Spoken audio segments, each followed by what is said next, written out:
Period අටට නඩු 8ක් වැටි අනිවාර්යයෙන්ම මෙහෙම ගියොත්. ඒ හින්දා මම කියන්නේ යම්කිසි ශික්ෂණයක් ගුරුවරයා ඒක යම්කිසි නීති රාමුවකට දැනටත් උපාලි මහත්මයා මේ දණ්ඩ නීති සංග්‍රහය යටතේ ගුරුවරුන්ට දඬුවම් කරන්න පුළුවන්. එහෙම මීට අවුරුදු 15කට විතර කලින් කොළඹ ප්‍රධාන පාසලක එහෙම ගුරුවරු දෙන්නෙක් හිරේ ගියා අවුරුදු 10කට. වික්ටෝරියා ජේ බේකර් ලංකාවට ආවා 1988 ගණන් වල. දැන් එයා ඒක පොතක් ලිව්වා අවුරුද්දක් ඉඳලා මොනරාගල මේ සුදු වතුර ආරගෙන ගමේ නේද මම හිතනවා ඔයත් කියවන්න ඇති. the blackboard in the jungle කියලා. ඒක තුන්වෙනි ලෝකයේ අධ්‍යාපන අර්බුදය ගැන ලියවිච්ච අදරත් සලකනවා. පාඩම් කරන කාමරේ නිදන ඇඳයි දොර වහන්න පුළුවන් දොරකුයි තිබුණොත් ඒ ළමයා ඒක හැම්පිතුර හැදෙන්නේ නැහැ. එහෙම කතාවක් ගුරුවරු කියනවා. මම අහලා තියෙනවා. අයිබෝන් සුබ සන්ධ්‍යාවක් ප්‍රාර්ථනා කරන ඔබ සියලු දෙනාටම ඔබ එක්වන්නේ රංගින ශ්‍රී ලංකා රූපවාහිනියේ සති අගදේශපාලන හමුවනින් අද සජීවී සංවාදයේ සමගයි බලාපොරොත්තු සහිත දවසක් සිකුරාදා දවස ඔබ බලාගෙන ඉන්නවා කාලීන ප්‍රශ්නයක් පිළිබඳව සංවාදයේ යෙදෙන්නට කතා බහ කරන්නට ඒ ප්‍රශ්නේ දේශපාලනය ප්‍රශ්නේ සමාජීය අරුත් සොයා යන්නට මේ මොහොතේ සංවාදයක් රටට අවශ්‍යයි බිමට අවශ්‍යයි කියන කාරණේ අපි හැමදාම මතක් කරනවා ඔබට ඒ සංවාදයෙන් නිවැරදිව වඩා විද්‍යාත්මකව කතා බහ කළ යුතු වෙනවා. මේ මොහොතේ සමහර සංවාද ගොඩනැගිලා ඒවා සමාජ මාධ්‍ය හරහා වෙන දිහාවට ගමන් කරනවා. ඒ වගේ දර්ශනයන්, ඒ වගේ දෘෂ්ටිවාදයන් වෙනස්. ඒ නිසා අපිට ටිකක් කිසියම් පොදු කතා බහක් සමාජයට අවශ්‍යයි. මේ මොහොතේ තවමත් සමාජ ප්‍රතිසංස්කරණයක් මේ රට ඇතුලේ ඉල්ලා සිටිනවා. එය ජනාධිපතිවරු හෝ ආණ්ඩු වෙනස් වුණාට ඒවා සිදුවන්නේ හිමින් වන්නට පුළුවන්, සිදු නොවන්නට පුළුවන්. ඒවා සිදු වෙනවා වුණත් ඒවා පේන්නේ නැති වෙන්න පුළුවන්. මේ ආදී විවේචන තියෙනවා. ඉතින් මේ මිනිසාගේ ජීවිතේ සමාජය වෙනස් කරන්න ඕන නිසා අපි දිගින් දිගටම කරලා තියෙන්නේ මේ ආණ්ඩු වෙනස් කරලා නව මිනිසුන් බලයට ගෙනල්ලා තියෙනවා. හැබැයි අපේ ජීවිත වෙනස් කර ගැනීමට අවශ්‍ය උපාය මාර්ග සැලැස්ම නැත්නම් අපේ ජීවිත වෙනස් කරන්න අවශ්‍ය ජීවන දර්ශනය, ඒ වැඩපිළිවෙල අපි ඒ පිළිබඳව අපි වාගේ රටක සමාජයක තියෙන්නේ අඩුමාඩු සංවාදයක් කතිකාවක්. අපි ටිකක් සක්‍රිය කරන්න අවශ්‍යයි මේ පිළිබඳව සැබෑවටම බිමේ සංවාදයක්. ඇත්තටම අපට මොකද වෙලා තියෙන්නේ? අපට කොතෙන්ටද යන්න ඕන? මේ සංවාදයේ වඩා සමාජයේ මතුවෙන්න පටන් ගන්නවා මේ පහුගිය ළමා දිනයේ ආශ්‍රිතව මේ පාසල් දරුවන් හා සම්බන්ධව මේ ළමා හිංසනය හා සම්බන්ධව එළියට ආපු අනපනත් එක්ක. විශේෂයෙන් මේ සම්බන්ධව කතාවක් ඇති වෙනවා පාසල් පද්ධතිය ඇතුලේ. ඒක දරුවාගේ විනය, එතකොට ඊට පස්සේ ගුරු භූමිකාව, ඊට පස්සේ පාසල් පද්ධතියේ විනය කොතෙන්ටද ගමන් කරන්න කියලා. ළමයා ඒත් එක්කම අනිත් පැත්තට මේ කතාව තව කණ්ඩායමක් ගන්නවා ළමා හිංසනය පිළිබඳව. ළමයා පිළිබඳව කතාවක් ඇති වෙනවා. හැබැයි මේ අවසානයේ සමස්ත සංවාදයේ කෙලවර වෙන්න ඕනේ වඩා හොඳ විශිෂ්ට ශිෂ්ට සම්පන්න මිනිහෙක් මේ සමාජයට දායාද කරන්නේ කොහොමද කියන කාරණේ. ඒක අපි කුඩා කාල පෙර පාසලේ සිට පාසල් පද්ධතියට ඇතුල් කරලා අපි 13 වසරෙන් හෝ විශ්වවිද්‍යාලයෙන් එළියට යනකොට ඒ අපි නිෂ්පාදනය කරන පුරවැසියාගේ හැඩය මොකක්ද, ගුණය මොකක්ද? ඔහු මේ රටට ජාතියට වැදගත්ද? ඔහු ඉගෙන ගත්තේ කෙබඳු ඔහුගේ අධ්‍යාපනයේ උමනාවන් බවට පත් උනේ මොනවද? අභිලාෂයන් මොනවද? ඔහු අත්පත් කරගන්නේ මොකක්ද අවසානයේ ජීවිතේ නමින්? මේවා සම්බන්ධව ඇත්තටම දිගින් දිගටම සාකච්ඡාවක් මේ සමාජයේ ඉල්ලා සිටිනවා. අපි ඒවා ඒ නිසා දිගින් දිගටම යම් පක්ෂ කණ්ඩායම් සහ ආණ්ඩු විසින් අධ්‍යාපන ප්‍රතිසංස්කරණ අධ්‍යාපන විශේෂඥයන් විසින් මේවා යම් ආකාරයෙන් ගෙනාවා. ඒවා යම් දේවල් ඉටු වුණා, යම් දේවල් ඉටු වුණේ නැහැ. එකක් මේ අධ්‍යාපන ප්‍රතිසංස්කරණ සම්බන්ධව තියෙන කතිකාව. දෙක මේ අධ්‍යාපනය විෂයමාලා විතරක් නෙවෙයි මේ දරුවන්ගේ ජීවිතවල ඥානය වගේම ගුණය, ඔවුන්ගේ වටිනාකම් පද්ධතිය, පුරුෂාර්ථ, ඔවුන්ගේ ජීවිතයේ හර පද්ධතිය, ඔවුන්ගේ ආකල්ප, චර්යා මේවා ගොඩනැගීම සම්බන්ධව අප සතු යාන්ත්‍රණය මොකක්ද? ස්මාර්ට් ක්ලාස්රූම් එකක් ඇතුලේ මේ ප්‍රශ්න විසඳ ගන්න පුළුවන්ද? තාක්ෂණික ලෝකයට ළමයා ඇතුළු වුණාම මේ ප්‍රශ්න විසඳෙනවද? අවසානයේ අපි බලාපොරොත්තු වෙන්නේ වඩා හොඳ මානව දයාව සහිත මිනිසෙක් නිර්මාණය කර ගැනීමේ අභියෝගය අපි අතර තියෙනවා. ඔබ දන්නවා පාසල් ළමයි ලක්ෂ 46ක් 45ක් අපි පිටිපස්සෙන් එනවා. මේ සමාජයේ බාර ගන්න උන් එන්නේ. ඔවුන්ට දෑත දිගු කරලා බාරගන්න සමාජයක් අපි දෙන්න ඕනේ. මේක ලොකු අභියෝගයක්. ඒ නිසා අපි ටිකක් අද පොඩි කාලයකුත් ගත්තා මේ මාතෘකාවට එන්න. ඒ තමයි ලෝක ළමා දිනය සහ වැඩිහිටි දිනය පහුගිය දවස්වල යෙදෙනවා. ඉතින් මේ සතිය පුරා බොහෝ ස්ථානවල ළමයින් වෙනුවෙන් නැටුම්, ගැයුම්, විනෝද සැනකෙළි එමටයි. අපි දැක්ක පාසල් පද්ධතිය ඇතුළත පිට්ටනි වලට ළමයි දාලා DJ සංගීතයට ගුරුවරුත් ළමයි නටනවා. ඒතකොට දැන් මේ මහා දෙවන්ත අභියෝගයක් තියෙනවා මේ ළමයා ඉස්සරහට ගෙනියන්නේ කොහොමද කියලා. හැබැයි මේ ළමා දිනේ පදනම් කරගෙන එක එක්කෙනා මේ ප්‍රශ්නෙට යම් ඉවෙන්ට් නැත්නම් යම් දේවල් උත්සව ලෑස්ති කරලා තිබුණා. හැබැයි මේ උත්සව ඇතුලෙන් අපි හොයා ගන්න ඕනේ අනාගත දරුවාගේ අනාගත ගමන මේ දරුවාගේ අනාගත ගමන ශක්තිමත්ව ඉස්සරහට ගෙනියන්නේ කොහොමද? වඩා හොඳ මිනිස්සෙක් හදන්නේ කොහොමද? ඉතින් මේ හරිම සංකීර්ණයි මේ මොහොතේ මේ සමාජයේ කියවා ගැනීම. සමහර දේවල් සම්බන්ධව දැඩි විවේචන තියෙනවා. සමහර දේවල් සම්බන්ධව ඊටාම නිෂේධනීය තත්ත්වයන් ගොඩ නැගිලා තියෙනවා. අපි මේ මේ ආණ්ඩුව ගෙනාපු පනතත් පදනම් කරගෙන දැන් මෙතනින් පස්සේ ලොකු හැරවුමක් වෙන්න පුළුවන්.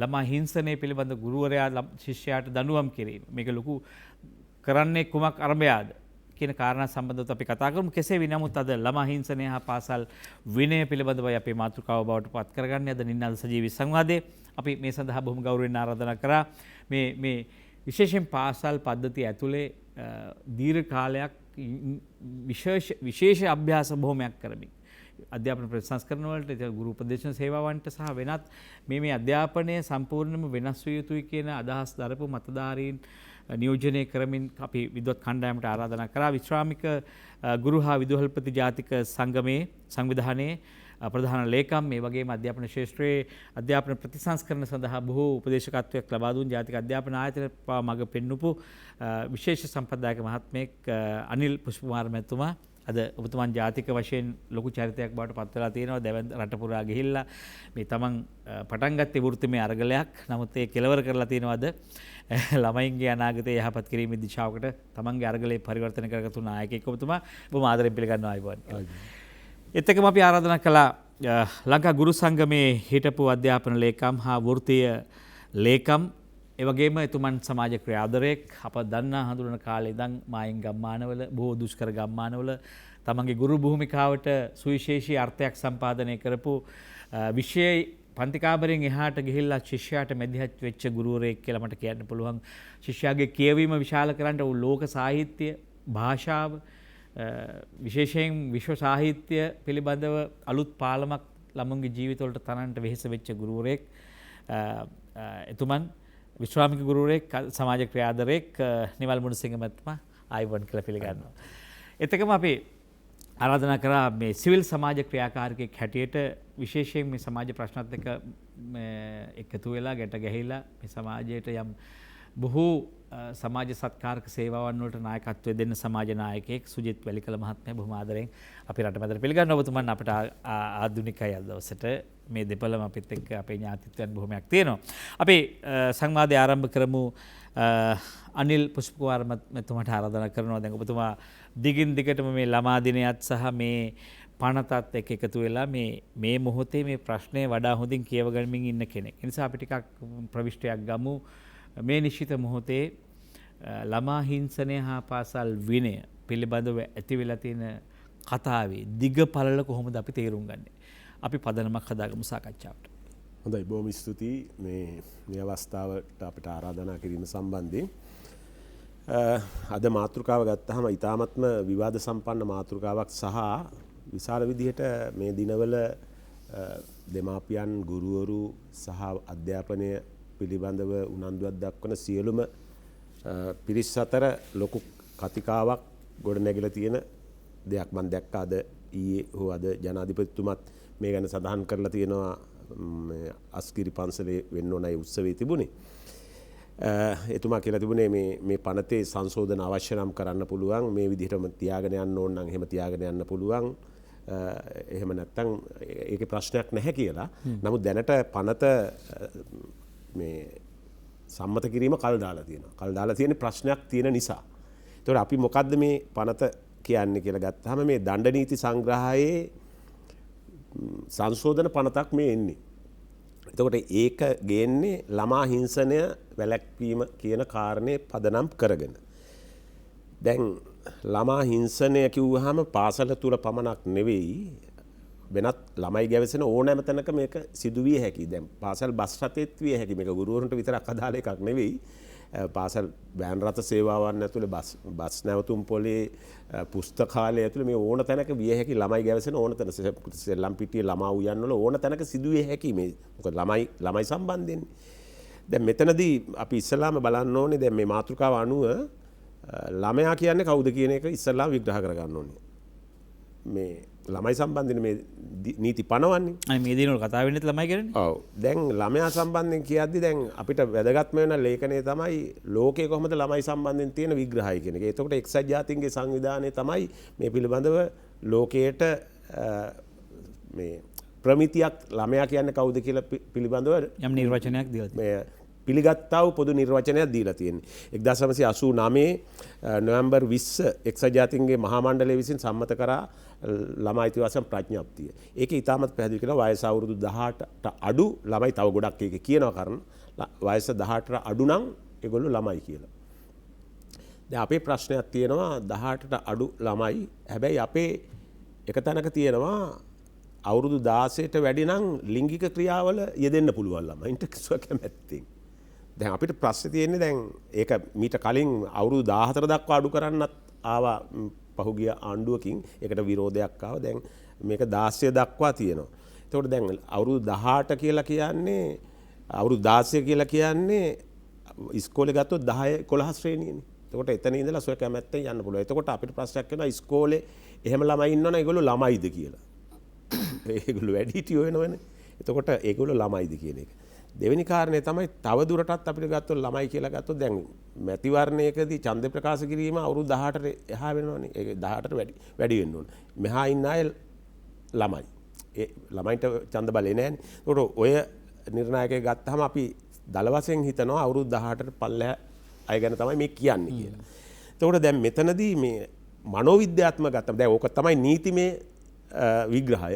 මනෝවිද්‍යාත්මකව ගත්තාම ළමයා කියලා කියන්නේ මේ අපේ විග්‍රහය අනුව ගත්තාම මම විදුහල්පතිවරයෙක් විදිහට හිතන දේ තමයි සහ මගේ නිර්වචනය තමයි මේ ළමයා කියන්නේ ඔහු කරන ක්‍රියාවේ අවසාන ප්‍රතිඵලය පිළිබඳව එහෙම නැත්නම් අවසාන තාර්කික ප්‍රතිඵලය පිළිබඳව නිගමනයකට එන්න බැරි කෙනා.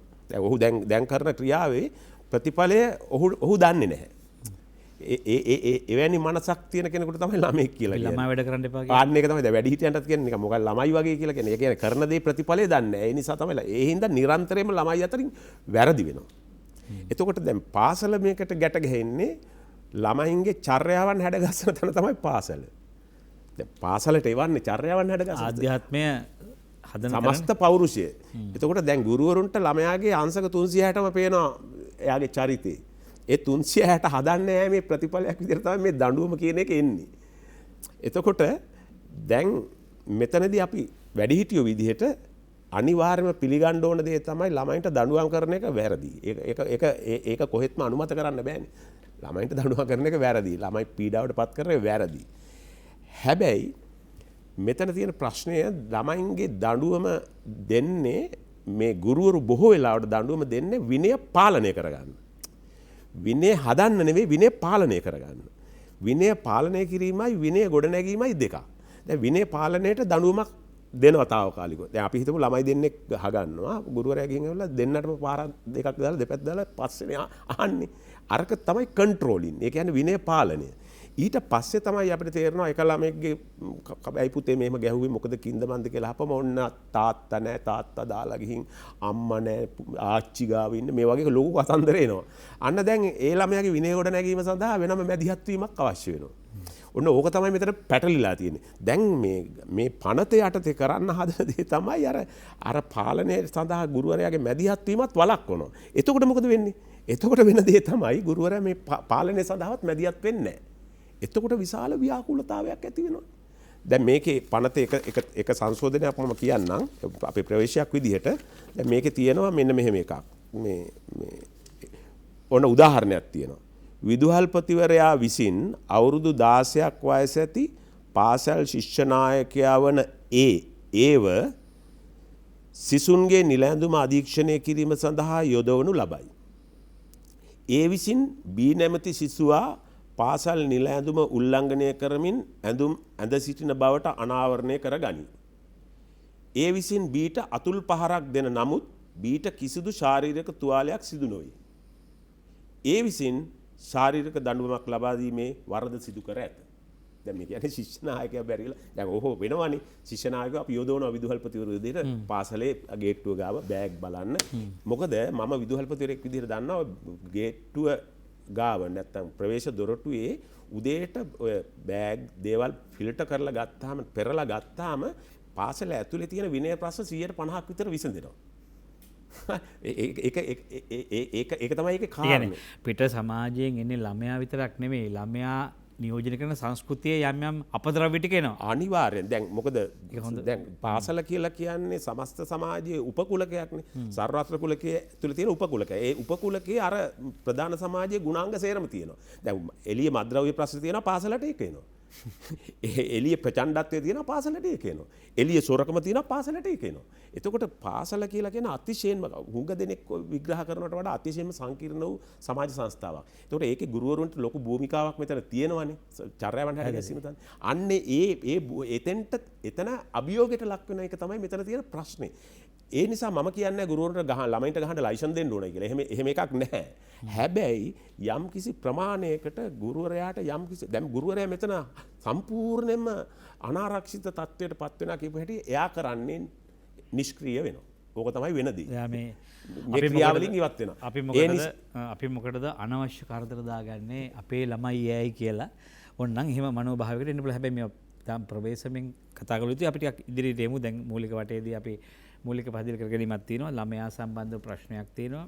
අපි දන්නවා දැන් මේක විනය ටිකක් සංවර්ධනය වෙමින් යන කාලයක අපි දන්නවා රෝගියෙකුගේ රෙඩේ සුවපත් වෙමින් යන කාලයක නම් අපි බෙහෙත් ටික අඩු කරනවා. ගිහලා නිට්ටාවටම සුව වෙයි කියලා හිතනවා. හැබැයි දැන් මේ පාසල් විනය සමාජ විනය දැඩි ලෙස පිරිහෙන සමාජයක් ඇතුලේ අපි දැක්කම මේ ළමා දිනවලටත් යම් දරුවන් පාසල තුළට මද්‍රව්‍ය ගෙනල්ලා ගෙනවිත් ළමා දිනයේ සමරපු අවස්ථා සම්බන්ධව අපිට යම් ඛේදවාචකයන් අහන්නට ලැබුණා. මේ තමයි සමාජය. ඔබතුමා කිව්ව කාරණේ හරි. මේ මහා සමාජයේ තියෙන කසල ටික ඔක්කොම නැවත ඒ දරුවන්ගේ සුදු ඇඳුමේ ගෑවිලා දරුවන්ගේ සුදු හිත්වල ගෑවිලා නොකිලිට සිත්වල ගෑවිලා මෙතෙන්ට එනවා. එතකොට ඒවා සුද්ධ පවිත්‍ර කිරීමේ කාර්ය අදාළ නැද්ද ගුරු භූමිකාවට? නැත්නම් ඒ පාසල් සීමාව තුළ ඒවා එසේ පැවතින්න ඉඩ දෙනවාද? එතකොට ඒවා තුළ තවදුරටත් පාසල ඇතුලේ අනිත් දරුවන්ගෙත් විනයට මොකද වෙන්නේ? මේවා සම්බන්ධව වෙනම කියවා ගැනීමක් අවශ්‍යයි.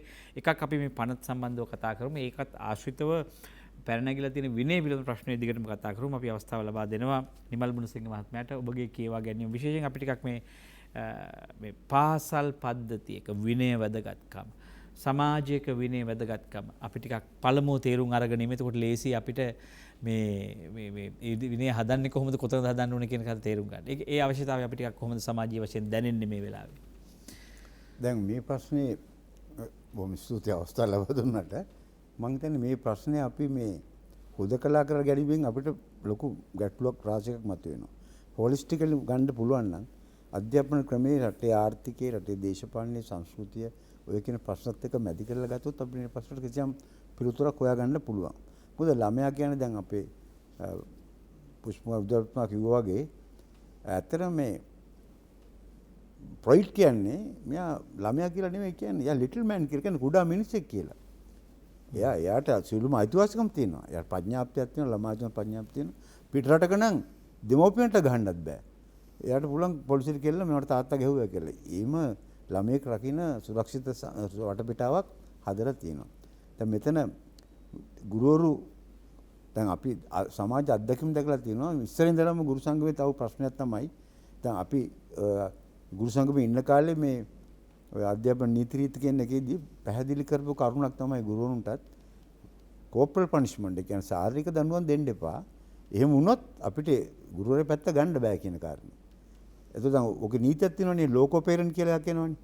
දැන් ලෝකෝ පේරන්ට් කියන්නේ ගුරුවරයා කියන්නේ දෙමව්පියෝ වෙනුවට ඉන්න කෙනෙක්. දරුවා ගෙදර බොහොම ආදරෙන් හැදෙන්නේ. ඒ කියන්නේ පරිසරය ගත්තාම දැන් අපි හුඟක් බෞද්ධ, හින්දු, ක්‍රිස්තියානි, මුස්ලිම් මේ වගේ කියන්නේ ලොකු විනයන් ඉගෙනගෙන ධම්මපදේ අරම කියවලා යම් කිසි පරිචයක් තියෙන දහම් පාසල් ගිහිල්ලා කිසියම් අර මොරල් එමෙතන එතිකල් এডুকেෂන් එකක් ආධ්‍යාත්මික এডুকেෂන් එකක් තියෙන පවුල් වලින් තමයි හුඟක් අය එන්නේ. ඒ අපිට ඔය දැන් හුඟක් නගන ප්‍රශ්න වල මට තේරෙන්නේ සමාජයේ යම් ඔය ප්‍රතිකඩවල තියෙනවනේ සමාජ දිනුදු පවුල් එහෙම නැත්නම් මෙම මව්පියෝ නැති එහෙම නැත්නම් ඔය මෝදර වගේ හුඟක් ප්‍රශ්න මන්දක පත්‍ර වල සෑහෙන ලිපි ගිහලා තිබ්බා. ඒ වගේ පැතිවල දඩබ්බර ළමෙක් දෙන්නෙක් එන්න පුළුවන්. ඒක ජෙනරලයිස් කරලා සාමාන්‍ය කරලා කතා කරනකට වඩා මම නම් හිතන්නේ මේ ප්‍රශ්නේදී මේ දැන් ඉදිරිපත් කරන මේ 300 මේක ගේනවනේ නිව් සෙක්ෂන් එකක් 300ට B කියලා ඒකේ වැරදි දෙකක් පෙන්නනවනේ. එකක් තමයි ෆිසිකල් පනිෂ්මන්ට් අනිත් එක තමයි මේ හියුමිලියේෂන් කියන එක. ඒතකොට ශාරීරික වද බන්ධනයි මේ නිന്ദා අපහාස කරන එකයි. මේ දෙකම හොඳ නෑ. නිന്ദා අපහාස දැන් මේකදී මම දැක්කා උගා පත්‍රවල විශේෂයෙන්ම മന്ത്രിවරු පව අජිත් පෙරේරා වගේ മന്ത്രിවරයෙක් මම දැක්ක පැහැදිලි කරලා තිබ්බා. මේ හියුමිලියේෂන් කියන එක ගන්න පුළුවන් විදුහල්පතිට එහෙම නැත්නම් මේ පොලිසියට එක එක විදියට ගන්න පුළුවන් කියන කාරණේ. අරගෙන දැන් ඇයි අපි ළමයෙකුට එහෙම නිന്ദා අපහාස කරන්නේ? මොකද අපේ අධ්‍යාපනයේ ප්‍රසංස්කරණ අධ්‍යාපන මාලාවම හදලා තියෙන්නේ මේ සියල්ලම සමන්විත කරලා. ඔබ දන්නවා විෂයක් ගත්තොත් මේ විෂය තුල ඒ ගැනක් තියෙනවා. දැන් ආගම ආයි අනිවාර්ය කරලා තියෙන්නේ. ඒක තුල සදාචාරය අන්නේ ඒ වගේ දේවල් ඔක්කොම උගන්වනවා. ඒක තුල ළමයාට ඒ ශික්ෂණය ලබා දෙන්න පුළුවන්. මම නම් කියන්නේ ඒ සම්පූර්ණ මේ ප්‍රශ්නේදී අපි ගන්න ඕනේ හුදකලා කරලා මේක විතරක් ගන්න නැතුව සමස්ත අධ්‍යාපන ප්‍රසංස්කරණ හරහා රටේ සුදු නොවුණු ගැන මම හිතුවොත් එහෙම දැන් අපි කිව්වොත් එහෙම ලංකාවේ අවුරුදු මේ 40 ගාන තිස්සේ කණ්ණංකරතුමාගෙන් ඉඳලා මේ දක්වා ගත්තාම ප්‍රසංස්කරණ වෙච්ච ආපු දේවල් කොයිද ක්‍රියාත්මක වෙලා තියෙන්නේ? තාමත් තියෙන විභාග කේන්ද්‍රීය අධ්‍යාපනයක්. ලෝකේ කොහටද කියලා තියෙන්නේ? දැන් දියුණු රටවල් ජපානයේ හරි කොහේ හරි රටක් ගත්තොත් එහෙම ඒවල රටේ දැවැන්ත ප්‍රාග්ධනයක් තියෙනවා. නිෂ්පාදන රටවල්. නිෂ්පාදන ආර්ථිකයක් තියෙනවා. ඒ ආර්ථිකයට ඕනේ කරන මානව සම්පතක්. ඒතර ප්‍රාග්ධනයේ වැඩි කොටසක් විඳන් කරන එතන. එතන ඉන්නවා කැලිබර් ප්‍රොෆෙෂනල්ලා ගන්න. බොහොම හැකියාවන් තියෙන වෘත්තික කියන්නේ විශ්වවිද්‍යාල වගේ ගත්තාම ක්‍රීම් එක තමයි අධ්‍යාපනට එන්නේ. අපේ මොකද කරේ? රස්සාවක් නෑ අනවා පැහැදිලි කරගන්න ඕන දෙයක් නෑ. දැන් 5 වසරට 1 වසරට ආපු ළමයා විශ්වවිද්‍යාලයට යනකොට අවුරුදු 22 23ක් වෙලා. දන්නවනේ. සාමාන්‍ය පෙළේල අවුරුද්දක් ඉන්න ඕනේ උසස් පෙළට යන්න. උසස් පෙළත් එනකොට දැන් එතනත් අවුරුද්දක් දෙකක් උසස් පෙළේ ඉන්නවා. එතන කැම්පස් එකකට අවුරුද්දක් බලාගෙන ඉන්න ඕනේ. එතන ෆේල් නම් ආයෙ පාරක් ගන්න ඕනේ. කැම්පස් යනකොට අවුරුදු 22යි. එනකොට අවුරුදු 26යි. ඊට පස්සේ ෂුවර් එකක් නෑ රැකියාවක් ගැන. දැන් මේ තියෙන අසහනකාරී වටපිටාව තුල දරුවන් තුල ඇති වෙන්නේ නැද්ද මේ ෆ්‍රස්ට්‍රේෂන් එකක් අසහනයක් ඇති වෙන්නේ නැද්ද? මේ ක්‍රමයේ තුලම තමයි මේක එන්නේ. දැන් අර ප්‍රාග්ධනයේ විසින් ඒ අධ්‍යාපන වියදම් කරලා ඒ මානව සම්පත හදපුවාම ඒ තැන් වල මිට වඩා අධ්‍යාපනයේ ගුණාත්මක පැහැදිලි. දැන් අපි මේක මේ අපි දැන් මේ අර මොකක්ද එක ලෙඩක් තියෙද්දි වෙන ලෙඩකට බෙහෙත් දෙනවා වගේ වැඩක් නෙමෙයි. ඒ කියන්නේ මහා මරසාර අධ්‍යාපනයක් ඇතුලේ ඒ ගුණාත්මක අධ්‍යාපනයේ ගුණාත්මක බව ඒ පෝෂණය නොකර නිකන් මේ වෙන තැනකින් මේ ප්‍රශ්නෙට වෙන නීති හදලා මේකට උත්තර හොයන්න හදනවද කියලා ප්‍රශ්නයක් තියෙනවා. හැබැයි ඒ කියපු කාරණාත් අතිශය වැදගත් වෙනවා. මොකද මේ ළමයා දඬුවම් දීලා හැදුවත් නොදී හැදුවත් ළමයා හදන්නේ කුමක් කරබයාද? ඔහුට උගන්වන්නේ කුමක් කරබයාද? ඔහුගේ ඉලක්ක අරමුණ මොනවද කියන කාර්යය. මෙන්න මේ නිසා වෙන්නේ නැති ළමයින් බොහෝ දෙනෙක් අවසානයේ තමන්ගේ පාස්පෝර්ට් එකත් අරගෙන මේ ගුවන්තොටුපොළින් මේ අපිට යන්නේ පුළුවන් තරම් අපේ ජාතික දැනුම ඉගෙනගෙන මෙතනින් එහාට පියවර තියන්න කල්පනා කරන්න. හැබැයි අපිට මේක ආපසු හරවන්න මොනවත් වැඩ පිළිවෙලක් කරන්න පුළුවන්ද කියන එක අතිශය වැදගත්. පළවෙනි වටේ ඉන්නේ අපි කෙටි අවස්ථාවක් දීලා සුජිත් වැලිකල මහත්මයාට අපි යමු විරාමයකට. ඔබතුමා මේ ප්‍රශ්නේ දකින්නේ කොහොමද? විශේෂයෙන්ම ළමා හිංසනය හා පාසල් විනය. දැන් ළමා හිංසනය සහ පාසල් විනය සම්බන්ධව කතාවක් තියෙනවා එළියේ. පනතක් ගෙනලා තියෙනවා. ළමයා ආරක්ෂා කරන්න ඕනේ. ඒ ළමයා ආරක්ෂා කරන්න ඕනේ ගුරුවරයාගෙන් විතරද? මේකේ ප්‍රශ්න ගොඩක් එනවනේ විතර. ඔබතුමා කියව ගන්න විදිය. බොහොම ස්තුතියි ගමගේ මහත්මයා අපිට අද මේ කතිකාවට මට ආරාධනා කරාට. ඇත්තටම විශේෂ දැනුමක් ඇති ගුරු දෙපළක් එක්ක මට මේ කතිකාව කිරීම කරන්න ලැබීම සතුටක්. ඒ වගේම භාගයක් කොට සලකනවා. පාසල් කාලේ මගේ පාසල් කාලය තුල මම ලැබපු අත්දැකීම් හා බලද්දී බොහොම වෙනස් ආකාරයක ගමනක් තමයි දැන් අපේ දරුවන්ට පාසල තුල අත්විඳින්න වෙලා තියෙන්නේ කියලා මම හිතන්නේ. විශේෂයෙන්ම කාරණා බැලුවොත් ඉතා වේගවත් අධ්‍යාපන රටාවක් මේ පාසල තුල නිර්මාණය වෙමින් මේ සමාජය තුල නිර්මාණය වෙමින් තියෙනවා. ඒ වගේම අපේ සමාජීය පවුල් සංස්ථා තුලත් ඉතාම බැරෑරුම් ආර්ථික ප්‍රශ්න වලට මුහුණ දෙන පවුල් පරිසර තමයි අද අපේ ලංකාව තුල විශේෂයෙන්ම ලංකාව තුළ අපට දකින්න ලැබෙන්නේ. ඉතින් ඒ කාල සීමාව අපි ඒ කාලය තුළ දරුවව කොහොමද අපි හැඩගස්සන්නේ කියන අත්දැකීම මට බෙදා ගන්න පුළුවන් අද මේ රටට. හේතුව මම දරුවෙක් ලබන්නේ මට අවුරුදු මගේ පවුලට එකතු වෙන්නේ මට අවුරුදු 31ක් වගේ කාලයේදී. ඒ වගේම දරුවව හදාගත්ත දවස අපි පවුලට එකතු කරගත්ත දවසේ ඉඳලා අපි බලන්නේ විනයකරුක දරුවෙක්, ඒ වගේම රටට හොඳ වැඩදායි දරුවෙක් කරන්න සමාජගත කරන්න.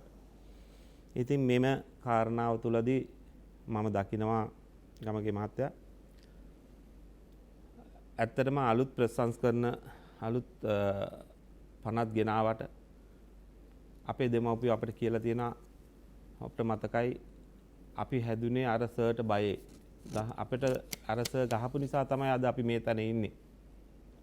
ඒ වගේම අර ටීචර් අපට දඩුවම් කරපු නිසා තමයි අද අපි මේ හරි මාර්ගයේ ඉන්නේ කියන කතිකාව ගොඩාක් දුරට අපිට ඇහිලා තියෙනවා. අපි සමාජය තුළ අපි ඒක දකිනවා. ඒ නිසා අපිට පුළුවන්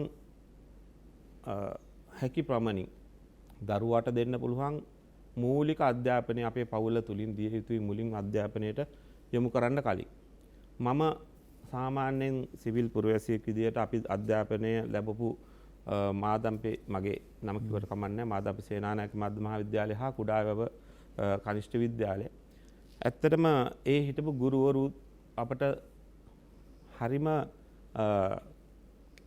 ලෙන්ගතුව වැඩ කරා. ඒ කියන්නේ අපිත් එක්ක දරුවෙකුට තියෙන තමන්ගේ පවුලේ දරුවෙකුට තියෙන මඟ පෙන්වීම, ඒ කියන්නේ ලෙන්ගතුකම අපට ලබා දුන්නා. ඉතින් අපිත් ආදරෙන් ඒ ගුරුවරුන්ට සැලකුවා. අපට තිබුණ එකම ප්‍රශ්නේ තිබුණේ අපට ආර්ථික දුෂ්කරතා මැද්දේ තමයි අධ්‍යාපනය කරන්න හම්බුනේ. නමුත් ගුරුවරු වැළුවේ නැහැ හවස පන්ති කරන්න අපට මේ දරුවව යහමගට ගන්න හවසට පන්තියක් කරලා මුදල් උපයන්න ඕමනාවක් තිබුණේ නැහැ ඒ කාලේ. ලොකුවට එහෙම පරමාර්ථ තිබුණේ නැහැ. ඉතින් මම හිතනවා දරුවෙක් හදලා දැන් අපි පාසලට යොමු කරන්න කලින් අපට තිබුණ අත්දැකීම් තුලින් තමයි දරුවෙක්ව හදා ගන්න ඕන. ඉතින් මට ඒ අත්දැකීම ලබලා අපේ ගමගේ මහත්තයා අපි මගේ දරුවෝ දෙදෙනෙක් ඉන්නවා. මම ඒ දරුවෝ දෙදෙනාම පාසල් තුල යොමු කරලා එක දරුවෙක් උසස් අධ්‍යාපනය අවසන් කරලා මේ රටට හොඳ පුරවැසියෙක් විදිහට දැනට සමාජගත කරලා තියෙනවා.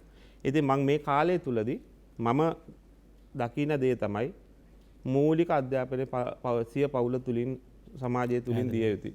මම හිතන්නේ අපි දහමෙත් කියනවා මාතා අපේ පුබ්බ ආචාර්යයා කියලා කියන්නේ දෙමව්පියෝ. පළවෙනි ගුරුවරු තමයි දෙමව්පියෝ. අඳුර වෙනුවට ආලෝකයේ ජීවිතයට ළඟා කරන්නේ ගුරු කියන්නේ ඒකයි දැන්. ආලෝකයේ ළමයාට ලබා දෙනවා. ඒ කියන්නේ මේ සාමාන්‍ය මසසට පේන දේ නෙවෙයි මනසට යම් දේවල් දෙනවා. භාෂාව උගන්වනවා, දේවල් ද්‍රව්‍ය පරිසරය සහ මිනිසා ඇසුරු කරන විදිහ මුල්ලමාවියේ මුළුමනින්ම සංවර්ධනය වෙන්නේ මේ දෙමාපියන්. නැත්නම් ඒ නිසා මේක තව ආකාරයෙන් කියවන්න ඔබ වගේම සෑම දෙමාපියෙක්මගේම බලාපොරොත්තුව තමන්ගේ දරුවා සක්විති රජ කරන්න. සක්විති වයන් යයි සිඹ කියලා. අපි මේ දිනවල ගීතයත් වැඩිපුර අහනවා වැඩිහිටි සහ ළමා දින නිසා.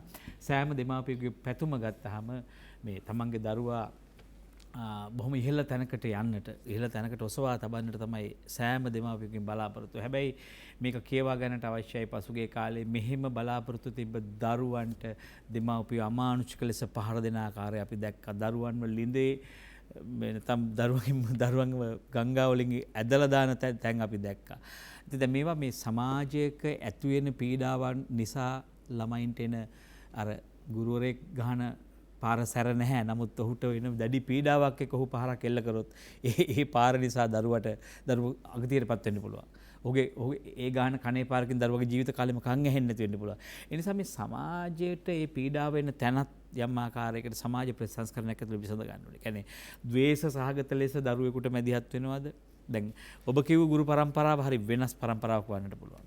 හැබැයි ඒ මැදිහත් වීම දැන් තියෙනවා. දැන් වෙන තරඟ ගොඩක් ඇතුළේ ඉන්නේ.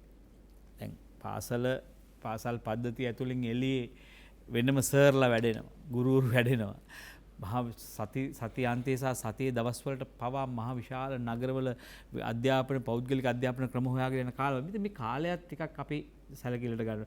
මේක ටිකක් අපි කොහොම හරි ඉදිරියට අරගෙන යමු සංවාදයේ ආකාර කීපයකින් ගොඩනගන්න පුළුවන් අවසානයේ බලන්න පුළුවන් ළමයි අගතියටපත් නොකර ඒ වගේම අවසානයේ මුළු සමාජයේම තියෙන වැරදි අඩුපාඩු සකස් කරගෙන මේ අදාළ මිනිසා පුරවැසියා අපි දැන් ඔබ කිව්වා වගේ තමයි මේ වැඩිහිටියාගේ පියා ළමයා. ඒ කියන්නේ ළමයා තමයි සම්පූර්ණ මේ අනාගතය නිර්මාණය කරන්නේ. ඔහුව හැදීම තමයි අනාගතය හදනවා කියලා කියන්නේ. ඒක ඔහුට සලකන්න ඕනේ කොහොමද? ඔහුට දෙන්න ඕනේ මේ ඖෂධ වට්ටෝරු මොනවද කියන කාරණේ පිළිබඳවනේ අපි ටිකක් සැලකිලිට ගන්න ඕනේ. නිසා අපි ගිහිල්ලා යනම් විරාමයට. ඔබ ඉන්නේ නින්නද සජීවී සංවාදයේ පළමු විරාමයේ ළඟ ළමා හිංසනය හා පාසල් විනය පිළිබඳව අපි කතා බහ කරන්නේ.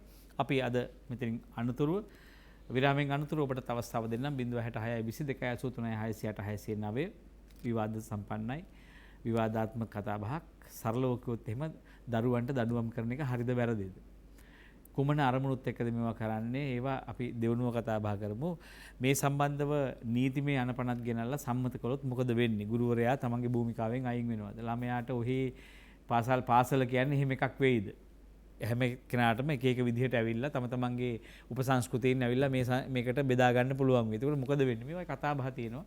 අපි යනවා විරාමයට රැඳෙන්න අප සමග ළමා හිංසනය හා පාසල් විනයයි අපේ මාතෘකාව 066 22 83 609 ගිහලා යන විරාමයට රැඳෙන්න.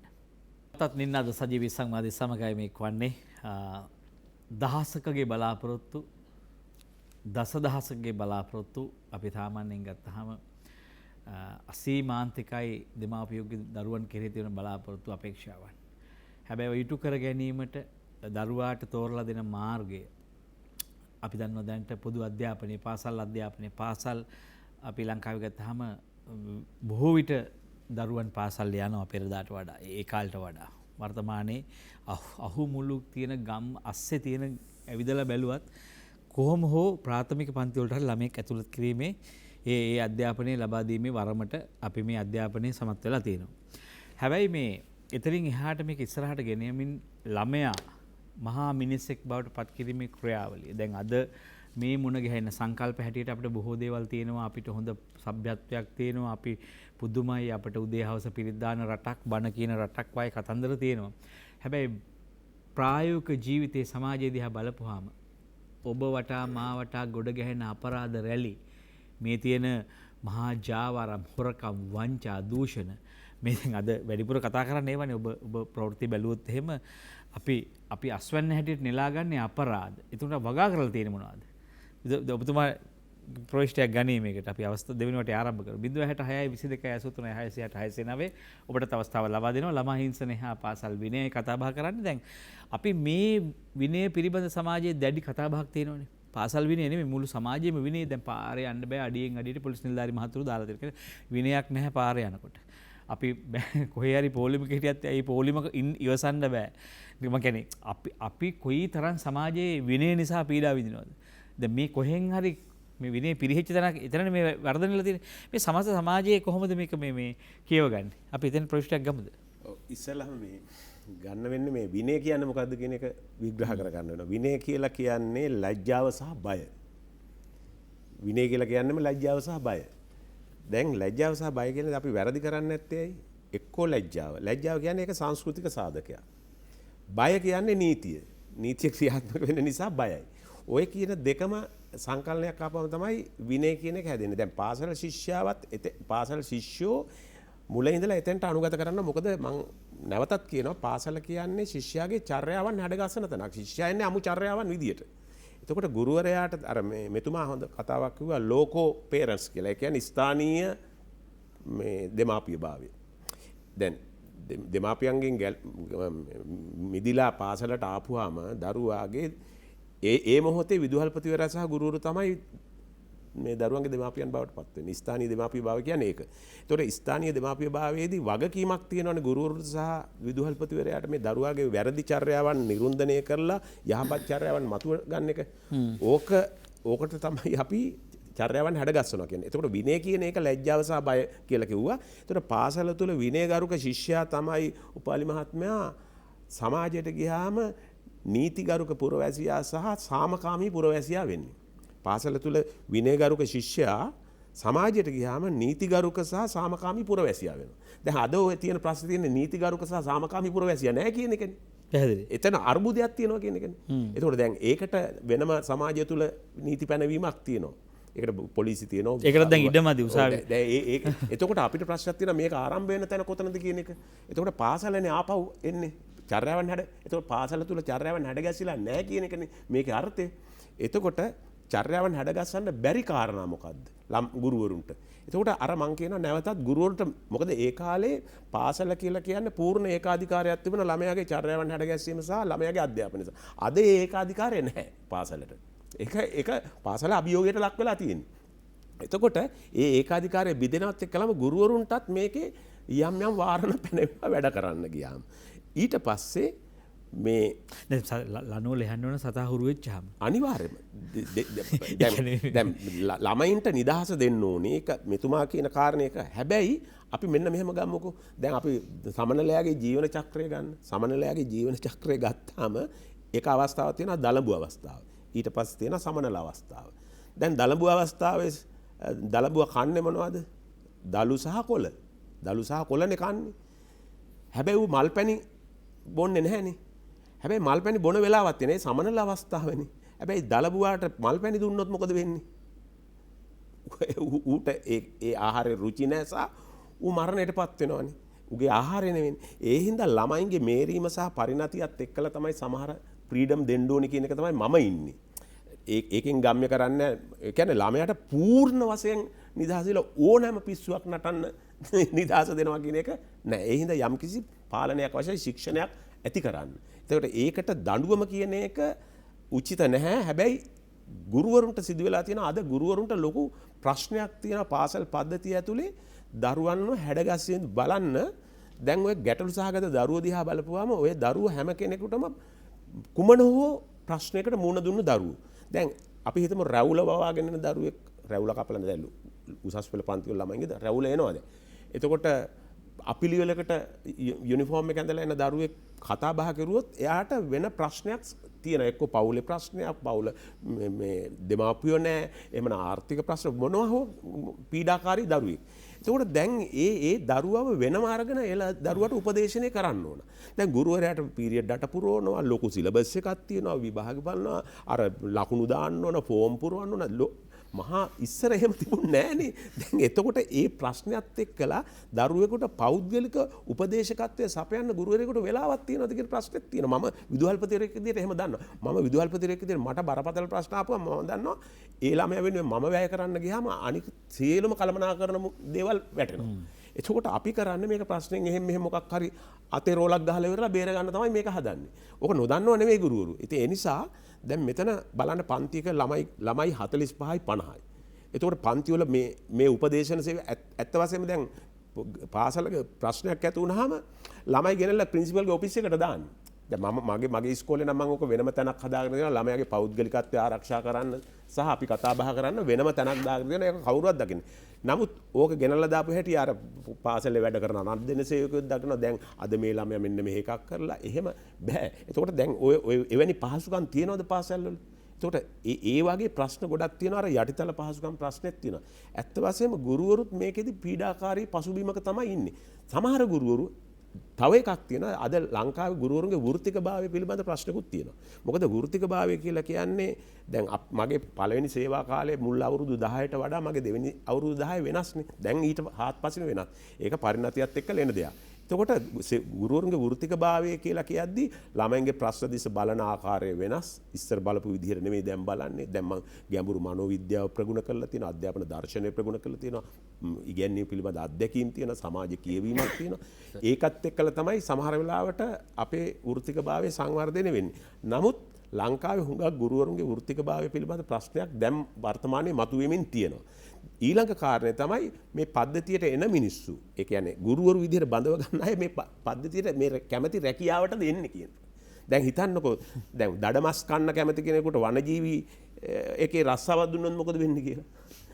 නැත්තම් මේ කරුවල කවිච්චි මේ මොනවද තේක්ක බුරුත නැදුන් ලී වලට ඒ ගෘහ භාණ්ඩ වලට ආදරය කරන කෙනෙක් වන සංරක්ෂණ දෙපාර්තමේන්තුවේ නිලධාරී කිරුවොත් වෙන්නේ මොකද්ද කියලා.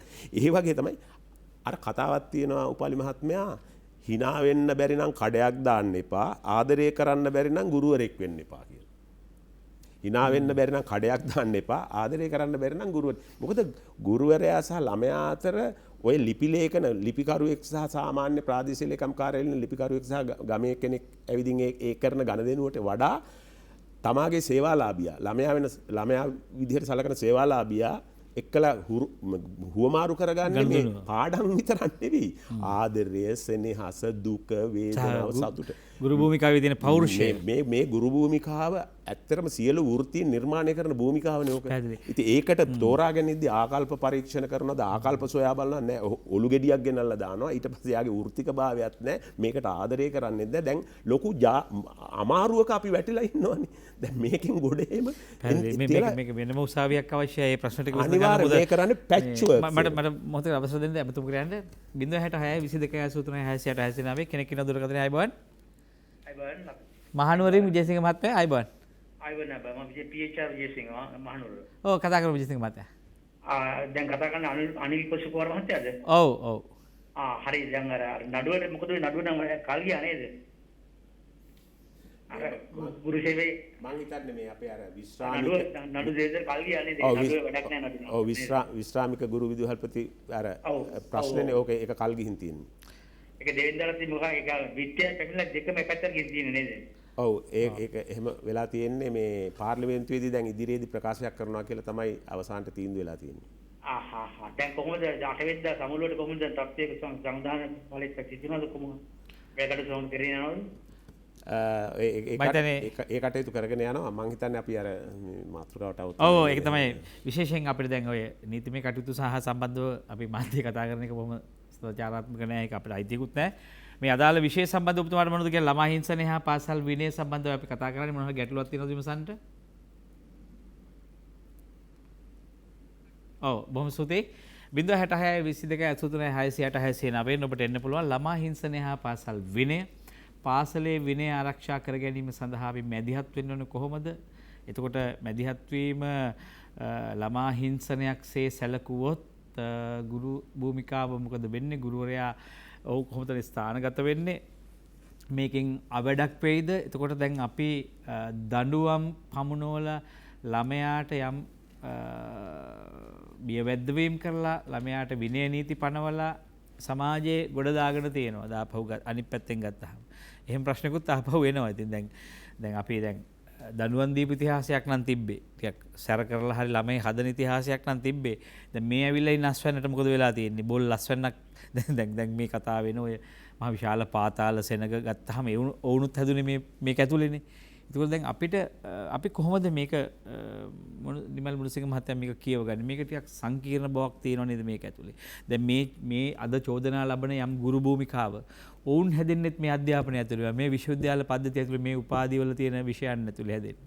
ඒකෝල දැන් එදාට වඩා ප්‍රතිසංස්කරණය කරන්න ගිහිල්ලා අපේ විෂයන් අපි කුඩා කරගත්තාද? දැන් ඔබතුමන්ලා බිහි වෙච්ච පරිසරයයි දැන් ගුරු වෘත්තිකයා හදන පරිසරය අතර වෙනසක් තියෙනවද? ඔහුට කොතනද අහිමි වුනේ? හරිනම් එදාට වඩා දැන් ගව් ගන්නක් ඉස්සරහින් ඉන්න එපයි. මොකද එදා මාස 6කදී අධ්‍යයනය කරපු දේ විනාඩි 6කදී අපේ මේ ඇඟිලි තුඩු වලට ගන්න පුළුවන් ලෝකයක් ඇතුලේ අපි ඉන්නේ. මොකද්ද මේ පටලැවිල්ල? මම මේ උසුකෝ මහත්තයා කියපු තැනින් පටන් ගන්න. මේ ගුරුවරයා දැන් අධ්‍යාපනයේ සමස්තයක් ගත්තාම දැන් ලොකු ප්‍රශ්න රාශියක් තියෙනවනේ. දැන් ඕක කියන්නේ විෂය මාලාවල දැන් දනුව පිළිබඳ ප්‍රශ්නයක් තියෙනවා. දැන් මේ ලයිෆ් ලර්න් and ලයිෆ් මේ වයිට් කියන এডুকেෂන් එක අද නෑනේ නිකන්. යාව ජීව අධ්‍යාපනයේ එහෙම කරන්නේ නැහැ. අපි මුද්දාස් කුමාරතුංගගේ මහත්තයන් පැවතෙන පරපුරක්නේ ගුරු පරපුර. දැන් එතුමා පොත් 100 ගණනක් ලියනවා. අපි කොයි විදුහල්පතිද කොයි ගුරුවරයාද පොත් ලියන්න කියවන වෙලාවක්. මේ ආර්ථික ගැටලුත් එක්ක ලොකු සටනක ඉන්නේ. එයාගේ දැනුම පුළුල් වෙන්නේ නැහැ. දැනුම කියන එක හැම පැය 70 දිවසෙම ලෝක දැනුම ඩබල් වෙනකොට දෙගුණ වෙනකොට ගුරුවරු කොතනද ඉන්නේ? මම දැකලා නැහැ එහෙම කියන්න පුළුවන් ගුරුවරු ඉන්නවද කියලාද? තමන්ගේ විෂය විතරක් යාන්තම් උගන්ලා ඉන්න ඉතින් ඊට පස්සේ ඒක ජීවත් වෙන්න බෑ. එක්ක ටියුෂන් කරනවා එහෙම නැත්නම් හය මොනාරි ත්‍රිවිල්ලක් කරි පදින්න ඕනේ. මම දැකලා තියෙනවා සමහර ගුරුවරු ඇත්තට මේ කේටරින් සර්විස් අරවම නැත්නම් රැයට ගිහිල්ලා මේ මොනවාරි රස්සාවක් දෙකක් තුනක් කරන්න ඕනේ ජීවත් වෙන්න බෑ. ආර්ථික ක්‍රමෙත් එක්ක. මේ ක්‍රමයේ තුල මේ තියෙන සංකීර්ණතාවය.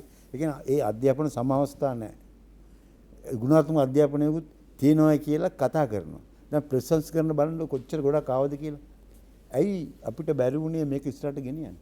අද මේක වෙළඳ භාණ්ඩයක් කියලා ඉවරයි. අධ්‍යාපනයේ වෙළඳ භාණ්ඩයක් ඉවරයි. ඉතින් මේ වගේ අර මේ අර යකඩ මල්ලටත් ගුල්ල ගැහුවා නම් පුළුන් ගැන කතා කරනකොට අන්න ඒ වගේ කතාවක් තියෙන්නේ. ඒ වගේ අනිත් එක අර කවි ගොඩක් තියෙනවනේ නේද? සියඹලා කෝටු නාරං ඔය වේ කොච්චර ගැහුවත් එහෙනම් හරක්කේ බුදුමත් වෙනවනේ. ඒ වගේ දඩුවම් පිළිබඳ ප්‍රශ්නයක් නෙවෙයි වැදගත් වෙලා තියෙන්නේ. මම කියන්නේ මේ මාතෘකාව මේකත් එක්ක සම්බන්ධ නැහැ. මම කියන්නේ අපේ සමකාලීන මේ පොදුවේ ගත්තාම දැනුම කුසලතා ආකල්ප කියන කරුණු තුනනේ එන්නේ.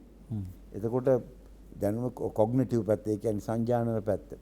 ස්කිල් කියන්නේ ඇත්තට මේ මොකට කියන්නේ අපේ අතපය හැකියාවන්. ඔව්. ඊළඟට ඇෆෙක්ටිව් එක නැත්තම් සංවේදන පැත්ත තමයි ඇටිටියුඩ් කියන්නේ. මේ ආකල්පයේ වෙනස් වීම කියන එක විශාල දැනුම් පද්ධතියක් එක්ක එන්නේ. දැන් අපේ ගුරුවරු ඇත්තටම ගුරු විද්‍යාලවල නැත්තම් මේ ඔය මේ කොලෙජ් ඔෆ් එඩියුකේෂන් වල ඉගෙනගෙන තියෙනවා. පියාජේගේ දර්ශන පියාජේ ගැන කියලා තියෙනවා. විගොට්ස් ගැන කියවලා තියෙනවා. ෆ්‍රොයිඩ් ගැන කියවලා තියෙනවා. ඒගොල්ලන්ගේ කරුණු ඒ ළමයින්ගේ තියෙන කොග්නිටිව් ඩෙවලොප්මන්ට් එක සම්පූර්ණයෙන්ම එහෙම නැත්නම් ඒ චර්යාවන් කොහොමද ගොඩනගන්නේ? ඒක සංස්කෘතික සාධක මේව දැනගෙන ගුරුවරු එන්නේ. එන්න ඕනේ. ඒ ඇවිල්ලා තියෙන ගුරුවරු එහෙමයි. මම දන්නේ නැහැ නිකන් එන ගුරුවරු නෙවෙයි නං ගුරුවරු මේ පුහුණුවක් ඇතුළේ එන්නේ. ඒ කියන්නේ සම්පූර්ණ පුහුණුවක් නෙවෙයිනේ. නැවතීමක් නැහැ එතන. එහෙනම් දිගටම ඉගෙන ගන්න තියෙනවා. යාට කියවන්න තියෙනවා. අද මේ ශාස්ත්‍රයෙන් මම අර කිව්වේ පැය 70 දිවසක් ලෝක දැනුම දෙගුණ වෙනවා නම් අද මනෝවිද්‍යාව මනෝ විශ්ලේෂණ විශේෂයෙන්ම ලැකානියානු මනෝ විශ්ලේෂණ මේ විදිහට විශාල කතිකාවන් ගොඩක් කියන්නේ පශ්චාත් කතිකාවන් ගොඩක් ඇවිල්ලා තියෙනවා. අධ්‍යාපනයේ මේවා ඇබ්සෝබ් වෙන්නේ නැහැ. තාමත් පරණ දේවල් තමයි ඉගෙන ගන්න. පරණ දේවල් තමයි උගන්වන්නේ. කතා වෘත්තින විශ්වවිද්‍යාලයේ අධ්‍යාපන පාඨමාලා ගත්තාම එදා එයාට කරපු ලෙක්චර් උගන්වපු එක තමයි ඊට පස්සේ එකත් උගන්වන්නේ. ඒ විදිහට ඒ තැන්වල ඒ මාක් එකම ඒ විදිහටම උසව ගන්න විදිහේ අධ්‍යාපනයක් නේ තියෙන්නේ. නමුත් මේක සමස්ත වෙනස් වීමක් නැතුව මේක කරන්න බෑ. නම් අධ්‍යාපනයේ පුළුල් මාර්ගය මොකද්ද? පර්මනන්ට් මේ පොසිටිව් බිහේවියරල් චේන්ජ් එකක් නේද? අවශ්‍ය මුළු අධ්‍යාපනයේම කෙටි කරලා ගත්තාම නේද?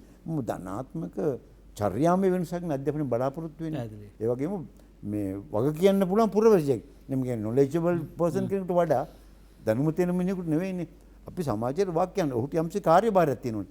දැන් මේ ඉගෙන දරුවන්ට තියෙන අනාගතේ දන්නවද මොනවද යන්න ජොබ් එක හම්බෙන්නේ කියලා. දැන් මේ ෆ්‍රස්ට්‍රේෂන් මම නම් කියන්නේ මේ අසාධාරණේ දරුවන්ට කරපු අසාධාරණ නිසා සහ ගුරුවරුන්ටලා තියෙන අසාධාරණ නිසා ලොකු ප්‍රශ්නයක් තියෙනවා විසඳගන්න මේ පරිපාලනය සහ දේශපාලනය සහ මේ ක්‍රමෙත් එක්ක. මේ ක්‍රමයේ ප්‍රශ්නයක් මතු කරන්නේ. අවසානයේ ඒක හරි. උතුමා කියන කාරණේ හරි. අවසානයේ කේන්ද්‍රීය සාධකයේ බවට පත් වෙන්නේ මේ තැන්වලට අපිව ගාල් කරේ කවුද? අපි මේ කණුවල ගැට ගැහුවේ කවුද? ඔබතුමා කියපු කාරණේ හරි සාමාන්‍ය සමාජයේ මේ දිනවලත් කතා වෙනවා. ගහලා හදනවා නම් වැඩිපුරම විශ්වවිද්‍යාලය යන්න තිබ්බේ හරක්. කොච්චර හැබැයි අපි ඊට වඩා වෙන තැනකදී මේ සමාජයට මැදිහත් වෙනවා. හැබැයි මම මේ සංවාදය ළමා හිංසනය හා පාසල් විනය පැත්තට තල්ලු කරන්න දරන උත්සාහය ඇතුළෙම නැවත මේක යනවා මේ සමාජයේ තවත් පැත්තක තිබෙන නොවැඩුණු ස්වරූපයකට. කියන්නේ මේ අධ්‍යාපන ප්‍රතිසංස්කරණ සහ මේ පසු කාලෙම වෘත්තිමය භාවයන් පිළිබඳ තියෙන ප්‍රශ්නේ යලි මතුවෙනවා මේක ඇතුළේ. අපි මෙතනට අවස්ථාව දීලා අපි යමු ඉස්සරහට. දැන් පාසල් විනයේදී පාසල් විනය ආරක්ෂා කිරීමේ වැදගත්කම ඔබතුමා තේරුම් ගන්නේ කොහොමද? පාසල ඇතුළේ විනය රැකීම සමාජයට වැඩදායි වෙන්නේ කොහොමද? ඇත්තටම අපේ දැන් පාසල් කාලය තුලට දරුවව ඇතුල් කරද්දී උදේ 7 ඉඳලා දවල් 2 වෙනකන් දෙමව්පියන්ගෙන් පිටට දරුවෙක්ව දෙද්දී අපි ඉස්සර කියන්නේ මං හිතන්නේ මේ ගමගේ මහත්තයා ඉස්කෝලේට දරුවෙක්ව බාර දෙන්නේ ගිහිල්ලා මේ දරුවව අපට හදලා දෙන්න කියලා. සාමාන්‍යයෙන් දුරුරුන්ට අපි එහෙම දෙමව්පියෝ කියලා තියෙනවා. අපේ දෙමව්පියොත් අපිව දෙන්නේ ඉස්සර එකක් දීලා හරි මේ දරුවව හදලා දෙන්න. එතකොට එහෙම දෙන්නේ දරුවව හදලා දෙන්න කියලා මේ දරුවට ගෙදර හදන්න බැරිකම හින්දා නෙමෙයි කියලායි මගේ මම හිතන්නේ. ඒ කියන්නේ ඒ අධ්‍යාපන රටාවක් තුල ළමයාව සමාජයට සමාජගත කරන්න පුළුවන් වෙන්නේ ගුරුවරයෙකුට විතරයි. ඒක සමාජය තුළ අපට පවුල් සංස්ථාව තුළින් අපට ඒක කරන්න අමාරුයි. එතකොට අධ්‍යාපනය කියන්නේ පොතපතට පමණක් සීමා වෙච්ච අධ්‍යාපනයක් නෙමෙයි. අනේ මේ මගේ දරුවා සමාජයට ක්‍රියාකාරී දරුවෙක් විදියට එළියට ගන්න පුළුවන් විදියට හොඳ ක්‍රියාකාරී දරුවෙක් විදියට එළියට යන්න හොඳ උසස් අධ්‍යාපනයක් හොඳ රැකියාවක් කරන්න පුළුවන් දරුවෙක් විදියට හදලා දෙන්න කියන එක තමයිනේ අපි දෙමව්පියෝ ඉස්සර ඉඳලා කියන්නේ. හැබැයි දැන් ඉතින් තව වෙන කතාවක් කියනවා මෑතුගේ කොහොම හරි ළමයව පාස් කරලා දෙන්න. ඔව්. ශිෂ්‍යත්වය පාස් කරලා දෙන්න. ඒ ඇති. මම කියන්නේ දැන් ඔබ කියන කාරණේ ඊටාම සාධනීයයි. ළමයා හොඳ මිනිහෙක් බවට පත් කරන්න කෙනෙකුට බාර දෙනවා නම් ඒක වෙනම කාරණයක්. හැබැයි ඒ සියල්ල පසෙකලා කොහොම හරි මගේ දරුවා ගොඩ දාලා දෙන්න කියලා ගුරුවරයෙකුට බාර දෙනකොට ගුරුවරයාගේ වගකීම වෙන්නේ ගොඩ දැමීම. රෑ දවල් නැතුව මේ ළමයාව ඉඳලා හිටවලා එයාට ඉලක්කම් අකුරු ටික පොම්ප කරලා අදාළ ප්‍රශ්න වලට උත්තර ලියීමට දැන් මේක පැහැදිලි ජොබ් එකක් නේ. දැන් ඒක තමයි ගුරුවරයාට දෙමාපිය විසින් බල කරන්නේ. දැන් ඔබ ළමයට පාරවල් දෙකක් තියෙනවා. වඩා හොඳ මිනිහෙක් වීමේ පාරක් තියෙනවා. තව පාරක් තියෙනවා. ඉගෙනගෙන ඉහළටම යන ගිහිල්ලා ඒ සමාර්ථ ගහලා ඉහළටම යන පාර. වඩා කැමති කොයි පාරටද? මම පොදුවේ සමාජයෙන් ඇහුවොත් අද කොහෙද දුවන්නේ රැල්ල? නැත්නම් මම කියන්නේ මේ තරඟයේ ඇතුලේ අපි තරඟයට අවතීර්ණ වෙලා ඉන්නේ. දැන් මේක තෝරගන්න පුළුවන් සමාජයකට. මම කියන්නේ දෙමාපියන්ට විනිශ්චයක් තියෙනවද දරුවා කොතැනද යවන්නේ කියලා. මේක ලොකු ප්‍රශ්නයක් අතරම. මම මේ ඔබතුමා වගේම මේ සමස්ත සමාජයෙන් අහන්නේ. ඔබ දෙමාපියෙක් හැට ඔබෙන් කවුරු හරි අහනවා ගුරුවරයෙක් ඇවිල්ලා. ඔබේ දරුවට මොකක්ද වෙන්න ඕනේ? ඔබතුමාකව සේවාදායකයෙක් කියලා. මේ අපේ සේවා ලබන කෙනා. විභාගේ සමත් කරන ඉස්කෝල වැඩිපුරම ප්‍රතිඵල බලන ඉස්කෝලේනේ අපි ළමයව දාන්නේ. දැන් දෙමාපියන්ට වඩා වැදගත් වෙලා තියෙන ප්‍රතිඵලය. මොකද්ද ප්‍රතිඵලය? මේ ඉංග්‍රීසි හොඩි අකුරු ටිකක්. වැදගත් ඒ ප්‍රශ්නයක් ඔබතුමා අහුවේ. ඒකට හොඳම උදාහරණයක් මං ගාව තියෙනවා. මම ඇත්තටම මේ උදාහරණයකට ගන්න වෙන කවුරුත් නෙමෙයි මගේ පුතාව. මං මේ මගේ දරුවව පාසලට යොමු කරලා එයාට අධ්‍යාපනය එක්කම විශේෂ සමගාමී වැඩ කටයුතු වලට යොමු කරා. පාසලේ ශිෂ්‍ය නායක මණ්ඩලයට බැඳෙන්න මම අවසර දුන්නා. ඒ කියන්නේ මගෙන් අනුමැතිය ඇතුව ඉස්කෝලෙන් බඳව ගත්තා. ඒකම පාසල් අධ්‍යාපනය තුල තියෙන විශේෂ සංගීත වැඩසටහන. ඒ කියන්නේ විශේෂ සමගාමී වැඩසටහන් වල විශේෂයෙන්ම මියුසික් වැඩසටහන් වලට යොමු වුණා. ඒ වගේම විවාද කණ්ඩායම් වලට යොමු වුණා. හැබැයි ඒකෙන් කිසිම හානියක් වුණේ නැහැ.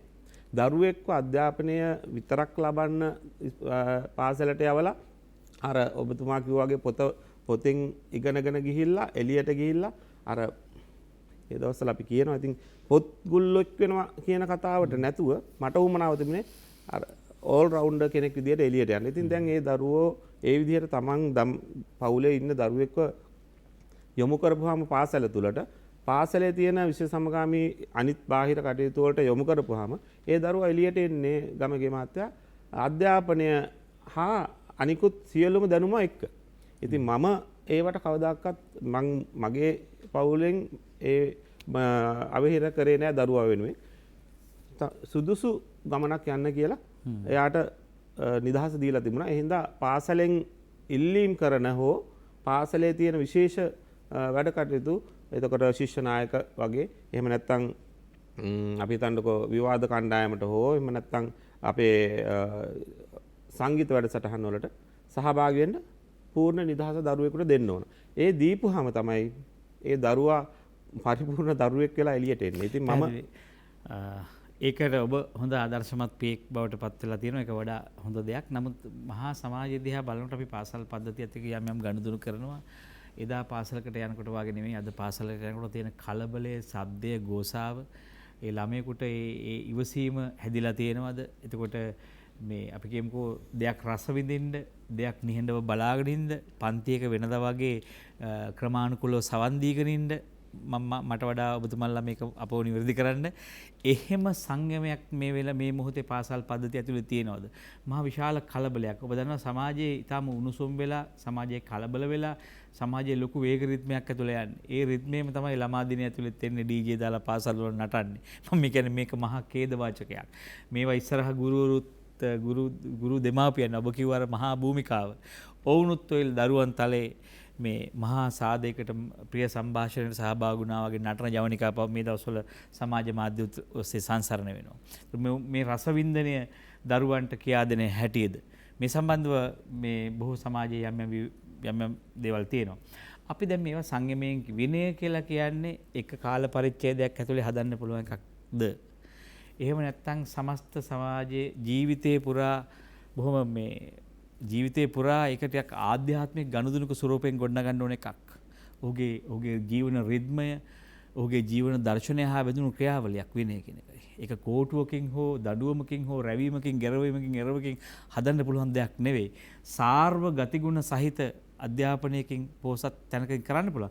ඉතින් අපි දැන් මේවා සම්බන්ධව අපි ටිකක් විචාරශීලීව කල්පනා කරමු. අපි අභියෝගයක ඉන්නවා. නමුත් සමහර දේවල් මේ ගේන අනපනත් පනින රිලවුන්ට ඉනිමක් බැඳා වගේ වෙයිද? දැන් මේ ගහගෙන යන සමාජයට තව ටිකක් වක්කඩ ලෙහුවා වගේ වෙයිද? මේක ගලාගෙන යයිද? සම්පූර්ණ ඈත් වෙයිද? ළමයි එක ඇඳුම් වලින් එයිද? කොණ්ඩමෝස්ත වලින් එයිද? ඇවිල්ලා Tamanට ඕනෑ සංස්කෘතිය මේක ඇතුලේ කරයිද? එහිදී ගුරුවරයා රැවුවොත් ගෙරෙව්වොත් ළමයි ඊට එරෙහිව දන්නවා පහුගිය කාලේ ගුරුවරුන් අනතුරට පත් වෙනවා ශිෂ්‍යයන්ගේ. මේ මෑතකෙත් එහෙම වාර්තා ගොඩක් එනවා. මේ ප්‍රචණ්ඩත්වයේ කොහෙන්ද ගෙනාවේ පාසලට?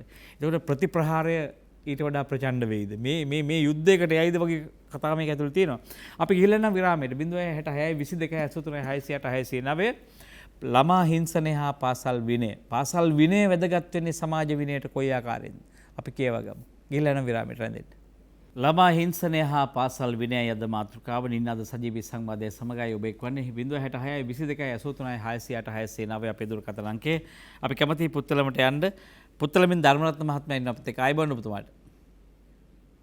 ආයිබෝන්. ඔව් ඔබතුමායි ගැටලුව යොමු කරන්න.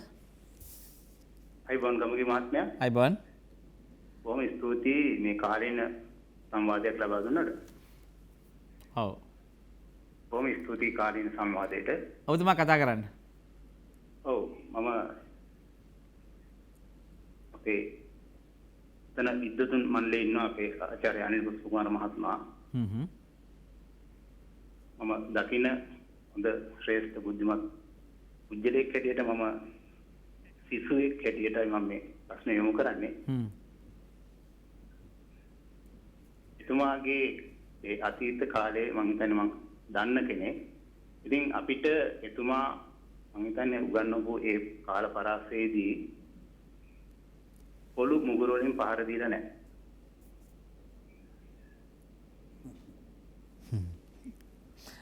ඔව් කියන්න. ඉතින් අපි ඒ කාලේ අපිට උගන්වපු ඒ මොහොතේ මට තවත් තේරෙනවා ඒ පොත් තුළ තියෙනවා සාමල අමරලා කියන ඒ චරිත සහ අද වකවානුවේ පාතාල නායකයන් බව බිහි වුණේ පාසල් තුලින්. ඉතින් මේ පාතාල නායකයන් සහ මේ අහිංසක දරුවන් තෝරා බේරාගෙන උගන්වන්න විනයක් හදන්නට මේ මානව හිමිකම් පැත්තත් ගුරුවරුන් පැත්තට යොමු නොවි සාධාරණීකරණයක් වෙන විදිහට ඒ දරුවන් පැත්තටම යොමු වෙනවා නම් මේ අනාගතයේ ඉතාමත්ම වැදගත් වෙයි. මොකද දැන් මාක් සගර්බර්ග් සර්ගේ ඒ අනාගත පරම්පරාව තමයි නිර්මාණය වෙලා තියෙන්නේ. ඔවුන් නිර්මාණය වෙලා තියෙන්නේ ස්වයංවේ. ඒ නිසා මම ඉල්ලා සිටිනවා මේ මානව හිමිකම් කියන දේ ගුරුවරයාගේ පැත්තට යොමු නොකර සමාජයට හිතකාමියව ලබා දෙන්න ලෙස. ඔව්. බොහොම ස්තුතියි මම හිතන්නේ ඔබතුමාට අවස්ථාව ලබා දුන්නා. 066 22 83 609 අපි ඔබට මතක් කරනවා. එන්න පුළුවන් විශේෂයෙන් ළමා හිංසනය හා පාසල් විනය පිළිබඳව කතා බහ කරන්න. අපි කැමති නැවත අනිල් පුෂ්පකුමාර මහත්මයාගෙන් සංවාදය ආරම්භ කරන්න ඊළඟ වටේ. දැන් එළියේ කතාවක් තියෙනවා දැන් මෙහෙම දැන් ඔබතුමාට තේරෙනවා දැන් ගුරුවරයාට යම් මැදිහත් වීමක් අවශ්‍යයි කියලාද කියන්නේ මේ ශිෂ්‍යයා පාසල තුල ඔහුගේ දරුවන්ගේ විනය ආරක්ෂා කිරීම පිණිස විනය පාලනය කිරීම පිණිස කිසියම් ඉඩකඩක් නිර්මාණය කරලා දියවිය යුතුයි. එසේ නොමැතිනම් මේ තත්ත්වය මීට වඩා බරපතල වෙනවා කියන කාරණේ ඔබතුමා කියන්න උත්සාහ කරන්නේ. මම කියන්න හදන්නේ මේ ගුරුවරයාට මම නැවතත් කියනවා ගුරුවරයාට ළමයාට පහර දෙන්න ලයිසන් එකක් දෙන්න බෑ. ඒ කියන්නේ පහර දීම කොහොමත් වැරදි. නමුත් මෙන්න මේ පනතේ තියෙන දේ සමහර තියෙන මේ වාචිකව කියන දේ පවා ශාරීරික දඬුවමක් ලෙස සලකනවා කියලා. දැන් මෙහෙම ගන්නකෝ. දැන් ගුරුවරයා දෙනවා හෝම්වර්ක්. ගෙදර වැඩ කරගෙන එන්න දෙනවා පවරනවා. පවරපුවාම දැන් ඒ කියන ළමයා ගෙදර ගුරුවරයා අහනවානේ පන්තියට හෝම්වර්ක් කරාදකෝ. ඒ කියන ළමයා නැගිටලා අහනකෝ හෝම්වර්ක් කරාද? නෑ. ඇයි කරේ නැත්තේ? කරේ නෑ. තමුසලා නම් මහ ඔහොම කියනවනේ. දැන් මම කියන්නේ මේ ගුරු වෘත්තියට ඇවිදින් ඉන්නේ නැවතත් කියනවා අර වෘත්තිකභාවය පරීක්ෂා කරන්නෙත් නැත්නම් මේකට මේ ඇලුම්කම වෘත්තියට තියෙන ආදරය නැත්නම් කැමැත්ත පරීක්ෂා කරන්නේ නැත්නම් ආකල්ප පරීක්ෂණයකුත් නැත්නම් වෘත්තිකභාවය සංවර්ධනය කිරීමේ වැඩපිළිවෙලකුත් නැත්නම් මේකේ ඔලු ගෙඩියක් විතරක් දාලා එයාගෙන් අර කියන පරමාදර්ශී ගුරුවරයා හදන්න බෑ කියන එකයි මම කියන්නේ. මම අවුරුදු ගාණක් අවුරුදු 16ක් විතර ගුරු උපදේශකයෙක් විදිහට වැඩ කරපු කෙනෙක්. ඒකට අපි සෑහෙන උත්සාහ ගත්ත මේ ගුරුවරුන්ගේ මේ ඔලු හදන්න. ඔලුව සහ හදවත. නැවතත් එන්නේ නැහැ. පැහැදිලි. ඔබතුමා කියන කාර්යයද? මෙතන ගුරු භූමිකාවත් කිසියම් අභියෝගයකට ලක් වෙනවා. අනිවාර්යයෙන්. ගුරුවරයෙක් හදන්න ඕන. අපි දැන් අපි කියමුකෝ පැහැදිලි දැන් ගුරුවරයා හදන්න ඕන. මට ඇමතුමකට ගිහිල්ලා එන්නද මම ආයිබන් ඔබතුමාට වීරසිංහ මහත්මයා බෙල්ලිහුල්ලොය ආයිබන් ඔබතුමාට කතා කරමු. ආයිබන්. ඔව්. මගේ මේ ප්‍රශ්නේ අනිල් මහත්මයාගෙන් මම මේ අහන්නේ. ආ. මේ දැන් අපේ ජීවත් වීම කියන්නේ දරා ගැනීමක් නේ. එතකොට ඔය පාසලේදී පන්ති කාමරයේදී පවා පුරුදු කරන්නේ දරා ගැනීමක් නේ. විෂය සම්බන්ධව ගුරුවරයා උගන්වන්නේ එක එක ක්ෂේත්‍ර වලට දරා ගැනීමක් නේ. ඒ ක්ෂේත්‍ර අනුව එතකොට මට දැනගන්න ඕනි මේ යම් දරුවන් හිතලා වැරදි කරනවා නේද? ඒක හිතලා වැරදි කරනකොට එයාට නිසි දනුවමක් හැම විෂයකම තියෙනවා. ඒ විෂයක ඒ සිලබස් වල තියෙනවා ඒ අදාළ ඒවට ප්‍රතිකාර. ඒකට ඒව කිරීම තුලින් ඔය දරුවන් විනයගරුක ළමයි සහ දරා ගැනීමේ දරුවන් හදාගත හැකි නේද කියලා තමයි මගේ ප්‍රශ්නේ මේ අනිල් මහත්මයා මම මේ අහන්නේ. ඔව් පැහැදිලිව. බොහොම ස්තුතියි ඔබතුමාට 066 22 83 669 අපි ඔබට විවෘත කරලා තියෙන මේ හා සම්බන්ධ ගැටලුවක් තියෙනවා නම් විද්වත් මණ්ඩලයට යොමු කරන්න. ඔව් පැහැදිලිව එතුමාගේ පැත්ත 100%ක් මම ඉන්නවා. මොකද දැන් එතුමා කියන්නේ දැන් සමහර දරුවන් වැරදි හිතාමතා කරන වැරදි හෝ නොදැනුවත්ව කරන වැරදි සම්බන්ධයෙන් ළමයාව ශික්ෂණය කරන්න සමහර පාසල ඇතුලේ සමහර දේවල් තියෙනවා. දැන් උදාහරණ විනය කමිටු තියෙනවා විනය පාලකවරු ඉන්නවා. ඊටත් වඩා දැන් මම ප්‍රැක්ටිස් කරලා තියෙනවා. මම අත්හදා බලලා තියෙනවා මේ සමහර දේවල් තියෙනවා ඒ දඬුවමට අහු වුණාම ළමයාගේ රුචිකත්වයන් අහනවා ඉස්කෝලේ ඇතුලේ මොන වගේ දෙයක් කරන්න කැමතිද කියලා. සමහරවිට ඒකේ අවස්ථාව හදනවා. දැන් මට මතකයි මගේ ඉස්කෝලේ එක ළමයෙක් බරපතල සිද්ධියක් කළා උසස් පෙළ පන්තියක දරුවෙක්. මං ගෙනල්ලා ප්‍රශ්න කරලා පස්සේ මං කිව්වා කොහොමද ෆොටෝ ගන්න පුළුවන්ද කියලා. එයා ෆෝන් එකක් ගෙනල්ලා ප්‍රශ්නයක් තිබුණේ ෆොටෝ ගන්න. පස්සේ මම මීඩියා යුනිට් එකට දැම්මා. මීඩියා යුනිට් එකට දාලා ළමයා දිගටම මේ වැඩේ කරගෙන ආවා. ඒ දරුවා හරි අපූර්වට. දැන් එතුමා කියන්නේ අන්න ඒ වගේ එකක්. එතකොට මම කියන්නේ දැන් මෙතන ගුරුවරයාගේ වෘත්තිකභාවය කියන එක හරිම වැදගත්. මොකද ළමයා දෙස බලන ආකාරය වැදගත්. එහෙම බලන්න නම් අර මෙතුමාගේ වගේ ලොකු ශික්ෂණයක්, ලොකු දැක්මක්, ලොකු වෘත්තීය පරාසයක් තුල සැරිසරලා විශාල අත්දැකීම් ගන්න ඕනේ. එහෙම ගන්න නැති ගුරු පරම්පරාවක් නම් ඉන්නේ සහ එවැනි පරම්පරාවක් නිර්මාණය කරන්න වැඩපිළිවෙලක් නැත්නම් ප්‍රශ්නයක් තියෙනවානේ. ඒ නිසා දැන් මේ ඒකට දීර්ඝකාලීන වැඩක් නේ. දැන් මම කියන්නේ මේ ගුරු භූමිකාවේ යම් ගැටලු දෝෂ දකිනවා නම් ඒ දෝෂ නිවැරදි කරන්න නැවත පුහුණු දැන් මොහුගේ චරිතය සංවර්ධනය කිරීම සඳහා එක වෙනම කාරණයක්. දැන් උද්ගත වෙලා තියෙන ප්‍රශ්නය. දැන් උදාහරණයකට මේ ළමා දිනයත් එක්ක දැන් අපේ බිමේ සංවාදයක් තියෙනවා. දැන් ළමයෙක්ගේ වැරදක් දකිනකොට ගුරුවරයා මොකද කරන්නේ? අපි කියමු ගුරුවරයා පුහුණු වෙලා ඇවිල්ලා හරි නැතුව හරි කියලා ඉන්නේ කියලා. ඔබතුමා දන්නවා ඒ ගුණා සමහර ද්වේෂ සහගත ලෙස මැදිහත් වෙන්න පුළුවන් ඒක වෙනම කාරණයක්. මම කියන්නේ දැන් ඒ ළමයා ඒ කරන වැරදි වැඩේට අපි දක්වන ප්‍රතිචාරය මොකද්ද පාසල තුලේ? ඔව් ඒක තමයි. ඒක දැන් තව ප්‍රශ්නයක් ඒකට අදාළ කරගන්න පුළුවන්. ඒ ළමයා ඒ කරන වැරදි වැඩේ නිසා තව ළමයෙක් එකෙන් අගතියටපත් වුණොත් මම කියන්නේ කාටද වගකීම් පවරන්නේ? ඒක පාසල බාර ගන්නවද සමාජයේ බාර ගන්නවද මොකද කරන්නේ? ඔව් මෙතන තියෙන මේ පනතේ අනුව තියෙන ප්‍රශ්නයක තමයි දැන් ළමයි දෙන්නෙක් අතර අර මං කිව්වේ අර ශිෂ්‍ය නායක ප්‍රශ්නේ කියලා. දැන් ළමයි දෙන්නෙක් අතර දැන් පාසල කියන්නේ නිරන්තරයෙන්ම පුද්ගලාන්තර ගැටුම් තියෙනවා. ළමයි අතර ගැටුම් තියෙනවා. සමූහ ගැටුම් තියෙනවා. ඒ කියන්නේ දැන් අපි සමහරලාට සෙක්ෂන් දෙකක් ගහ ගන්නවා. අපි දන්නවනේ සාමාන්‍ය ලොකු ඉස්කෝලවල සෙක්ෂන් වයිස් බෙදලා ගහ ගන්නවා. එතකොට මෙන්න මේ ගැටුම් සමතය කිරීමේ භූමිකාවක් ගුරුවරයාට තියෙනවානේ. ඒ භූමිකාව සමතය කරන්නේ භූමිකාවේ පළවෙනි ප්‍රවේශය සමහරවිට මේ වචනෙන් කරන බලපෑමක් වෙන්න පුළුවන්. දැන් මොනවා තමසල තරවට කිරීමක් වෙන්න පුළුවන්. මෙහෙම උදාහරණයක් මම කියන්නේ මොනවා තමසල මේ බූරුව වගේ ගහගෙන හරක් වගේ දඟලන්නේ කියලා ඉවරලා කිව්වොත් ළමයා ගිහින් කියනවා අපිට ප්‍රසිද්ධියේ මෙහෙම කිව්වා. ඒ නිසා අපිව හිංසනයකට ලකුණා. ඒක ශාරීරික දඬුවමක් මේ කරන්නේ. එතනයි බරපතලකම තියෙන්නේ. ඉතින් ඒ නිසා මම කියන්නේ ළමයින්ට ශාරීරික දඬුවම් සහ ද්වේෂ සහගත නින්දා අපහාස කරන එක චේතනාන්විත එහෙම කරන එක වැරදි.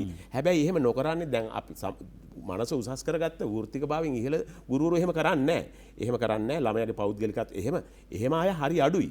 ඒ නිසා මේ අපි තේරුම් ගන්න ඕන දේ තමයි මේ නූතන ගුරු පරම්පරාවේ තියෙන ඒ වෘත්තිකභාවය සහ ඒ ගුරු පරම්පරාව මුහුණ දෙලා තියෙන අලුත් අභියෝග. දැන් උදාහරණයක් ගත්තොත් සමාජ ජාල පාවිච්චි කරනවා, මත්ද්‍රව්‍ය පාවිච්චි කරනවා. මේ මං කියවනේ අර ඒ සේරම එනවා කියලා. එතකොට මේකට කොහමද ගුරුවරයාට පාලනය කරගන්න බැරි සාධක වගේක් එළියේ තියෙනවා. ඒ සාධක එක්කලා එන ළමයාව කරලා ගුරුවරයාට තල්ලු කරලා ගුරුවරයාගේ ඇඟත් බැඳලා සේරම කරලා මෙහෙම ගියොත් මට නිශ්චිතවම කියන්න පුළුවන් පාසල් අර රෝහල් ඇතුලේ රෝහල් පොලිසිය තියෙනවා වගේ පාසල් ඇතුලේ පාසල් පොලිසිය දාන්න වෙනවා. ගුරුවරයා කරන්නේ 119 ගැහුවා බේරගන්න. දෙමාපියන්ට එන්න වෙයි හැමදාම.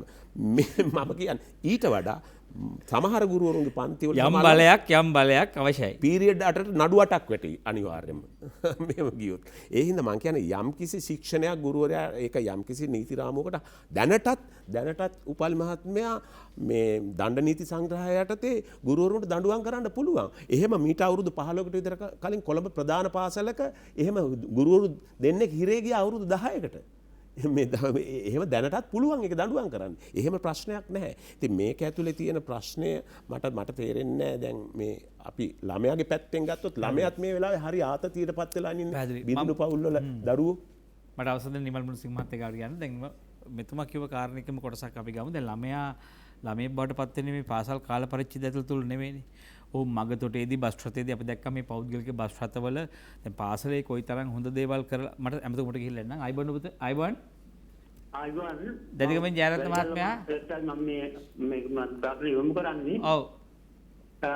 පැහැදිලිවම කියන්නේ මම ගොවියෙක්ගේ දරුවෙක්. මේ ගොවියෙක්ගේ ගොවියෙක්. මම සාජී කුලසේකර මහත්මයා වෙදින්ද පීටි පසක් දැම්මේ. ඒ වගේම දැන් පාසල් වල තියෙනවා විනය කොමිටුවක්. එතකොට ඔය විනය කඩන්නේ දුප්පත් දෙමෝපියන්ගේ දරුවන්ට පොහොසත් දරුවන්ගේ උගත් දරුවන්ගේ කියලා ටිකක් හොයලා බලන්න ඕන විශේෂයි.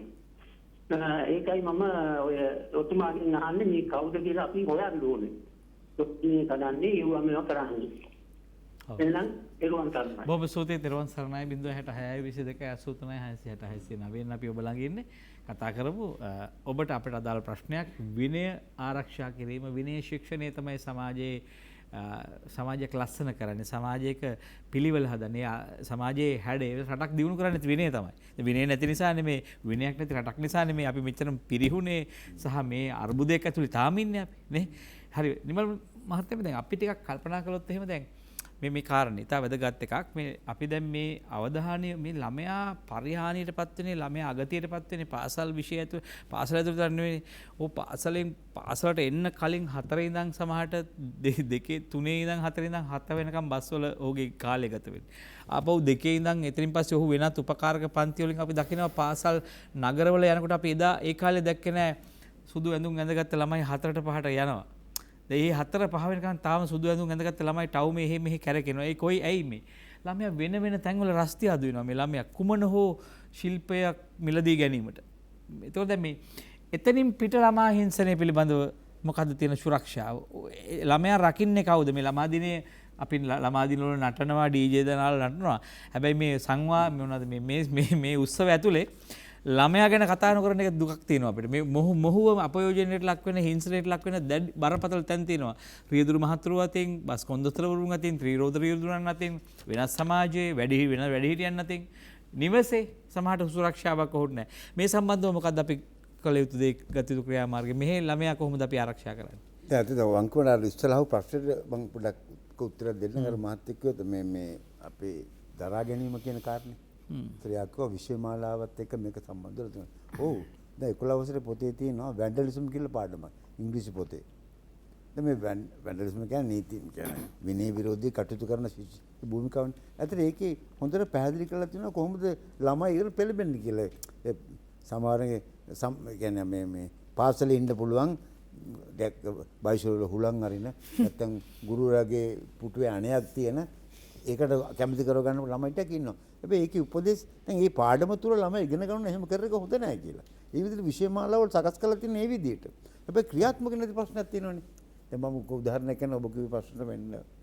දැන් ජේ ජයසූරියගේ අධ්‍යාපන ප්‍රසංස්කරණ වල 60 ගණන් වල ආපු ඒක ඊටාම සාර්ථක විදිහට තාක්ෂණ කමිටු ගොඩක් දාලා රටට අවශ්‍ය අධ්‍යාපනය ගැන වැඩ පිළිවෙලක් හැදුවා. ක්‍රියාත්මක වුණාද? දැන් ප්‍රතිසංස්කරණ මේ මාව දැන් අලුත් ප්‍රසංග තියෙනවනේ. ඒකෙත් නරක දේවල් නෙවෙයි තියෙන්නේ. ඒත් බොහොම හොඳට අපේ අධ්‍යාපනය මේ primary education, lower secondary, upper secondary ඔහොම කියලා අධ්‍යාපන බෙදලා ඒවට තියෙන මේ නිර්මාණශීලීත්වය සහ එකතු කරන්න ඕනේ බොහෝ දේවල් කරුණු කාරණා තියෙනවා. තාක්ෂණ අධ්‍යාපන කරුණටද හරි. සිද්ධ වෙන්නේ නැත්තම් මහ පොළොවේ. මහ පොළොවේ පැලවෙන්නේ නැත්තම් මේවා. මේ මොනවද කතා කරන්නේ අපි? ඒක කොහොමද හදන්නේ?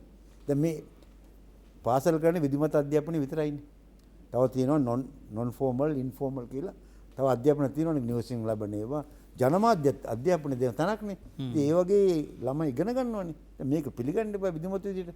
දැන් මේවා ළමයින්ට සංවිධානය වෙනවනේ. දැන් ඉස්සර අපේ ගෙවල් වල තිබුණා වැඩිහිටියෝ හොඳ උගත් වැඩිහිටියෝ ගෙවල් වල හොඳ සංවාද කියන්නේ. ඒක හොඳ සින්දු ගන්න හොඳ සින්දු කිව්වා. ඒ වලින් ළමයි ඉගෙන ගත්තා. ළමයි හැදිලා ආවා. දහම් පාසලේ ළමයි යම්සල් ඉගෙනගෙන එන්නේ. මුස්ලිම් ඒ අධ්‍යාපනයේ නැත්නම් ක්‍රිස්තියානි ඒ දන්න ළමයි ඉගෙනගෙන තමයි පාසල වලට එන්නේ ගෙවල් වලින්. තම සුළු ස්වල්පයක් දෙනෙක් තමයි ওই වැරදි කරන්නේ. එතකොට දැන් මේවත් එක්ක දැන් ඔබ කියන මේ මුළු සමාජ ප්‍රශ්න වලටම ගුරුවරට වක් කියන්නත් බෑ. මම කියන්නේ ක්‍රමයේ වෙනසක්. සිස්ටම් චේන්ජ් එකක් ඕනේ වෙන්නේ. මේක මේ දේශපාලන විසින් අවුරුදු ගානක් තිස්සේ ඇති කරපු ප්‍රශ්නයක්. අධ්‍යාපනයේ දැන් අපේ නොමිලේ අධ්‍යාපනය දැන් නිදහස් අධ්‍යාපනය කියන්නේ මොකද්ද? නිකන් ඉගෙන ගන්නවා කියන එක හිතන්නේ. ඒකට ආපු අරගල. දැන් ඉතිහාසයේ ගුරු සංඝන් කොච්චර ෆයිට් කරාද මේ අධ්‍යාපනයේ මේ ගේන්න?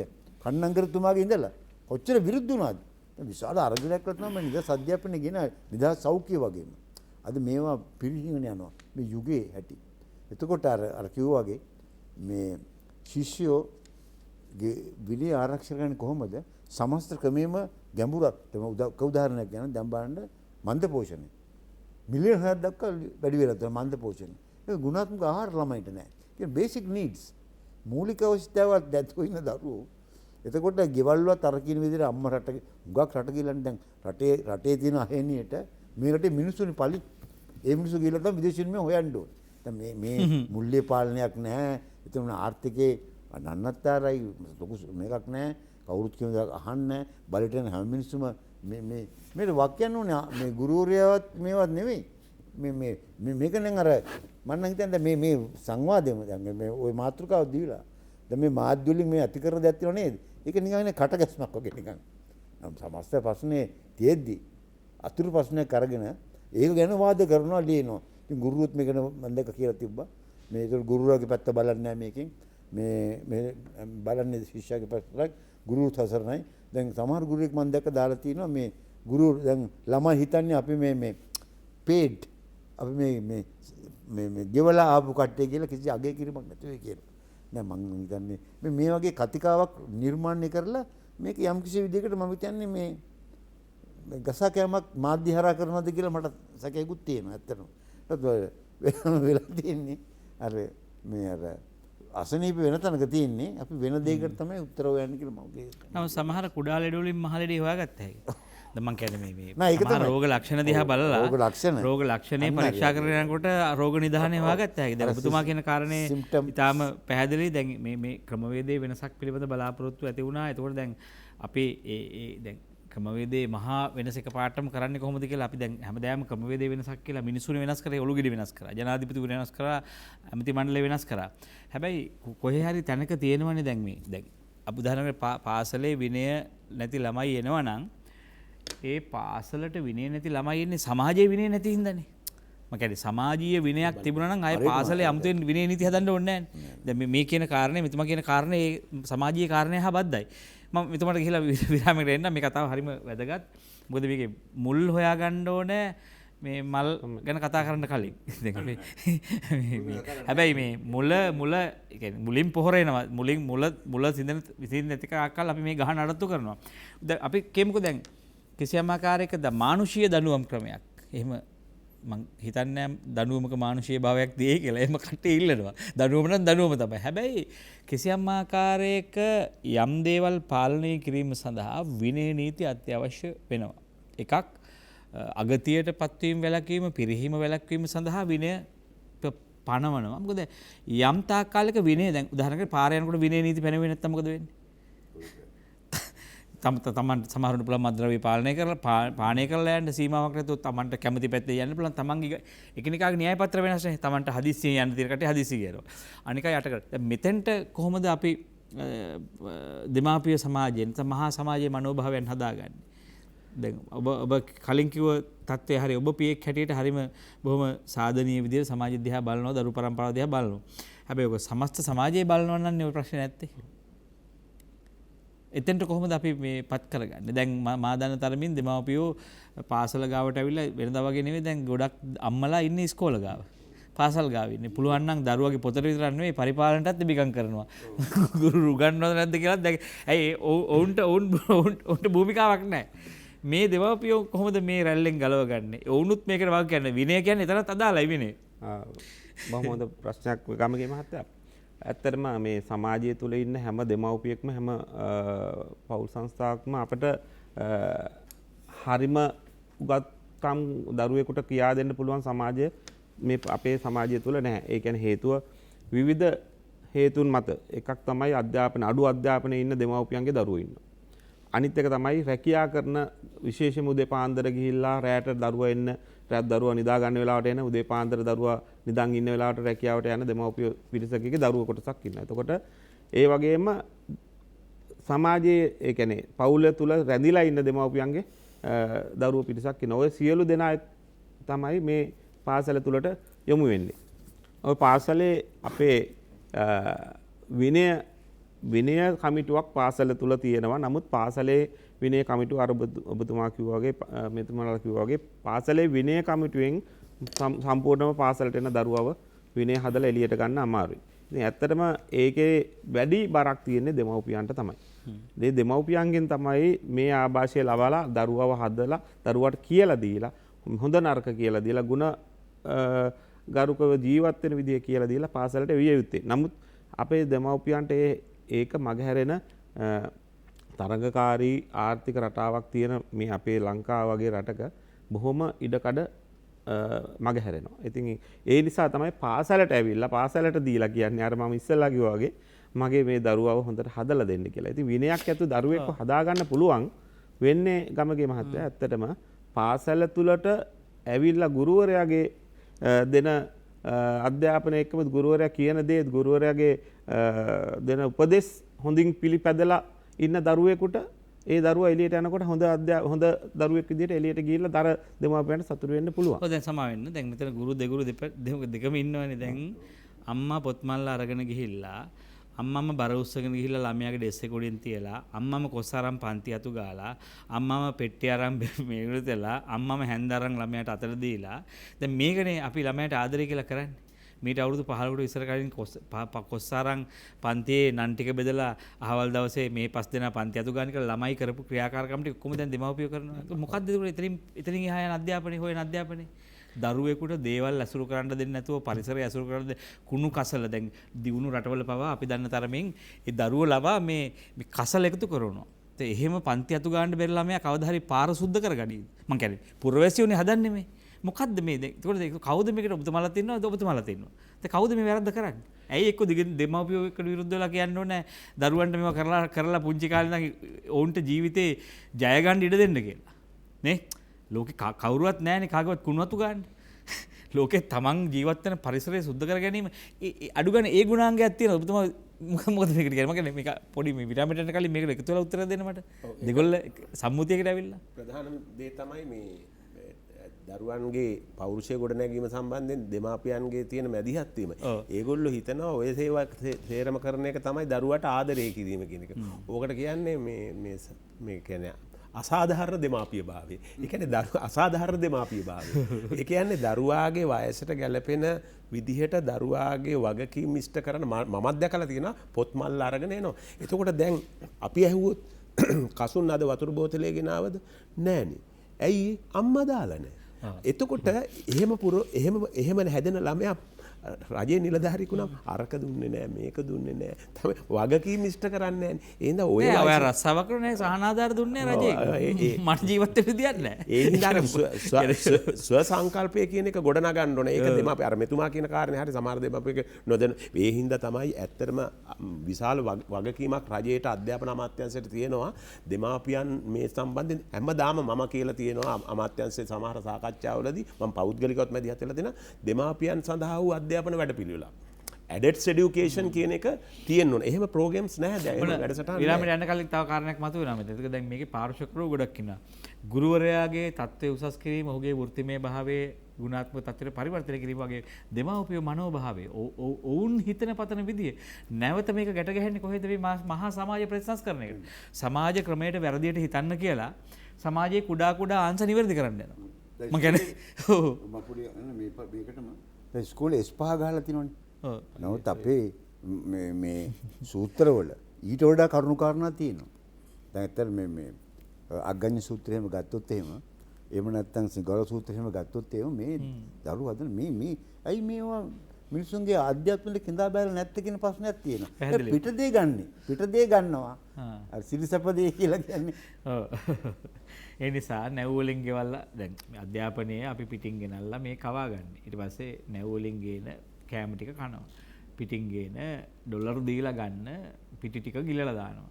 ඒ වගේ නිකන් අපි මෙහෙම දීර්ඝ කාලයක් අපි මේ පරාදීන මානසිකත්වයක් ඇතුලේ වහල්ලුවාගේ හදපු එකේ ප්‍රතිඵලය අපිට කොන්ද කෙලින් තියාගෙන ස්වාධීන පුරවැසියෝ හැටියට බොහොම නිදහස් මිනිස්සු හැටියට මේකේ හිට කොන්ද කකුල් දෙක තියාගෙන තමන්ගේ උපන් බිමේ හිටගන්න මිනිස්සු හදන්න එපා ඒක ඇතුලේ නේ.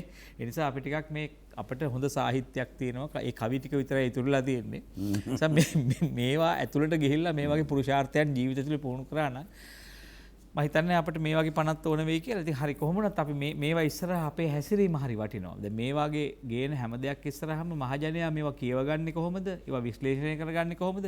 ඒවා අපිට බලපාන්නේ මොන විදිහටද කියලා අපිත් කියව ගැනීම ඇතුලේ තමයි ඕකට අපි විරෝධය දක්වනවද අත උස්සනවද කියලා තීන්දුව වෙන්නේ. ඒ නිසා මේවා වළක්වන්න, පස්සට දාන්න, මේ වගේ හැඩය වෙනස් කරන්න අපිට මූලික අයිතියක් තියෙනවා. මොකද මේ දරුවෝ අපි හැමෝගෙම.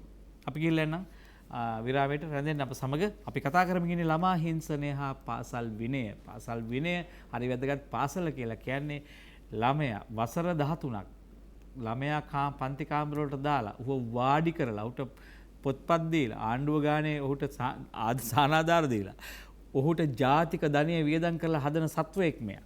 ඒ හදන සත්වයා හදන්නේ කුමක් අරබයාද කියන සංවාදයේ අපි ඉස්සරහට ගේනවා. කිල්ලන විරාමයට රැඳෙන්න. ඔබ නැවත නින්නද සජීවී සංවාදයේ සමගයි මේ වන්නේ. අපි කතා කරමින් ඉන්නේ මේ මොහොතේ සමාජය තුළ කිසියම් ආකාරයකට කතා වෙච්ච වෙමින් පවතින ළමා හිංසනය හා පාසල් විනය පනතක් එක්ක එකපාරට මතු වුණා. එක පැත්තකින් ළමා දිනය ආවා. ළමා දිනය වෙනුවෙන් නේකවිද විචූරණ උත්සව සභාවන් අපි දැක්කා. ළමා දිනේ සමරන හැටි අපි දැක්කා.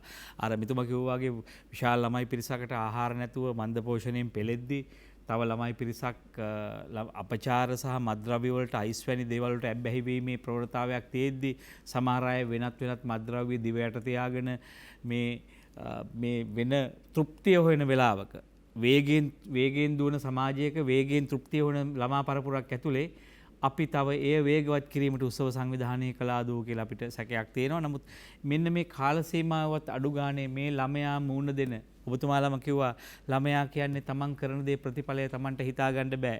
එයා දන්නේ නැහැ අද කරන දේ ප්‍රතිඵලය කුමක් වෙයිද කියලා. එහෙම ඔළුව වර්ධනය වෙලා නැහැ ඇත්තටම. ඒ නිසානේ අපි අධ්‍යාපනය දෙන්නේ මොවුන්ට. ඉතින් මෙන්න මේ කාරණා එක්ක මේ මොහොතේ මේ නිශ්චිත මොහොතේ අපිට තව එනවා ළමයාගේ විනය පිරිහෙනවාය. නමුත් ළමයා මේ හිංසනයට ලක් වෙනවාය ඇතම් ගුරුවරු නිසා පාසල් පද්ධතිය තුළ. ඒ නිසා අපි මේ පනත් වලින් අපි කරන්න ඕනේ මේ ළමයාගේ ළමා ගෞරවය අභිමානය ආරක්ෂා කිරීම වැනි කාරණා එනවා. ඒක පනතත් එක්ක ওই පනත යම් ආකාරයක තාම සම්මත වෙලා නැහැ. ඔක සම්මත වුණොත් බැරි වෙලාවත්. ඔබතුමා හිතන ආකාරයට ඔබතුමාගේ පුරෝකතරේ මොනවා එකක් වෙයිද? පැහැදිලිවම මේ පනත සම්මත වුණ දැන් පාසල තමයි අපි කේන්ද්‍රීය තැන විදිහට ගන්නෙ. නමුත් සමස්ත සමාජයේ ළමයි හැසිරෙන ඕන තැනක පනත සම්මත වීමෙන් වැඩිහිටියන්ට දඬුවම් කරන්න පුළුවන්. ඒක කිසි ප්‍රශ්නයක් නැහැ. දැන් පාසල කියන එක ගත්තාම පාසල ඇතුළට මේ පනත ආපුවම වෙන දේ තමයි දැන් පාසල තියෙන්නේ පළවෙනි කාර්යය මම නැවත කියනවා පාසල ළමයින්ගේ චර්යාවන් හැඩගස්සන තැන.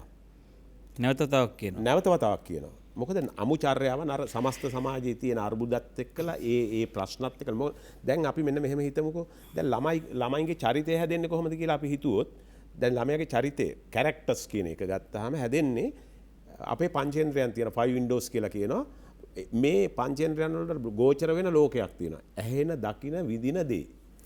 ඒක දැක්කහම ළමයා මේක ගෝචර කරගන්නවා ඇතුළට ගත්තාම ඊට පස්සේ ළමයාගේ සිතිවිලි හට ගන්නවා ඒක කළා. ඊට අනුරූප ඒකින් සිතිවිලි හට ගන්නවා. හිතන්න පටන් ගන්නවා ඒ සම්බන්ධයෙන්. ඒ සිතිවිලි ඊට පස්සේ ක්‍රියාබවට පෙරලනවා ළමයා. හරිද? දකින්න දේ අනුව සිතිවිලි හට ගන්නවා. සිතිවිලි ක්‍රියාබවට පත් වෙනවා. ඊට පස්සේ ක්‍රියා දිගටම ක්‍රියාවල යෙදීම පුරුදු බවට පත් වෙනවා. දිගින් දිගටම ඒ ක්‍රියාවේ යෙදීම පුරුදු බවට පත් වෙනවා. පුරුදු එකතුව තමයි අපේ චරිතය බවට පත් වෙන්නේ. එතකොට දැන් නරක දෙයක් දකිද්දී නරක සිතිවිලි එනවා, නරක පුරුදු ඇති නරක ක්‍රියා හට ගන්නවා, නරක පුරුදු ඇති වෙනවා, නරක චරිතයක් ඇති වෙනවා. දැන් පාසලට තියෙන අභියෝගය තමයි ඔන්න ඕක ආපහු 360ට කරකවන එක. ඒක ගුරුවරුන්ට පැවරෙන කාර්යයක් නේ. මොකද මේ ළමයා බිහි වුණේ පාසල ඇතුලේ නෙවෙයි. ඔව්. ඔව්. කවුරු හරි වැරදියට හරි පාසලට දාන්න ඕන නිසා උප්පැන්න ඉස්කෝලේ ගාවේ ලියාගත්තට ළමයා වෙන ඈත ආගන්තුක පරිසරයකින් එන්නේ. ඒක තමයි ප්‍රධානම අභියෝගය. අනිවාර්යෙන්. දැන් මේ දයාබර ගුරුතුමිය වෙතටයි කියලා පොතක් තියෙනවා. මේක මේ පරණ පොතක්. මේ පොත හොයන්න නැහැ දැන් මේක හුඟක් දුර්ලභයි. මේකේ තියෙන එක තැනක මේක හුඟක් ගුරුවරුත් දන්නවා. දුර්වල ළමුන් නැති පාසලක් නොවේ.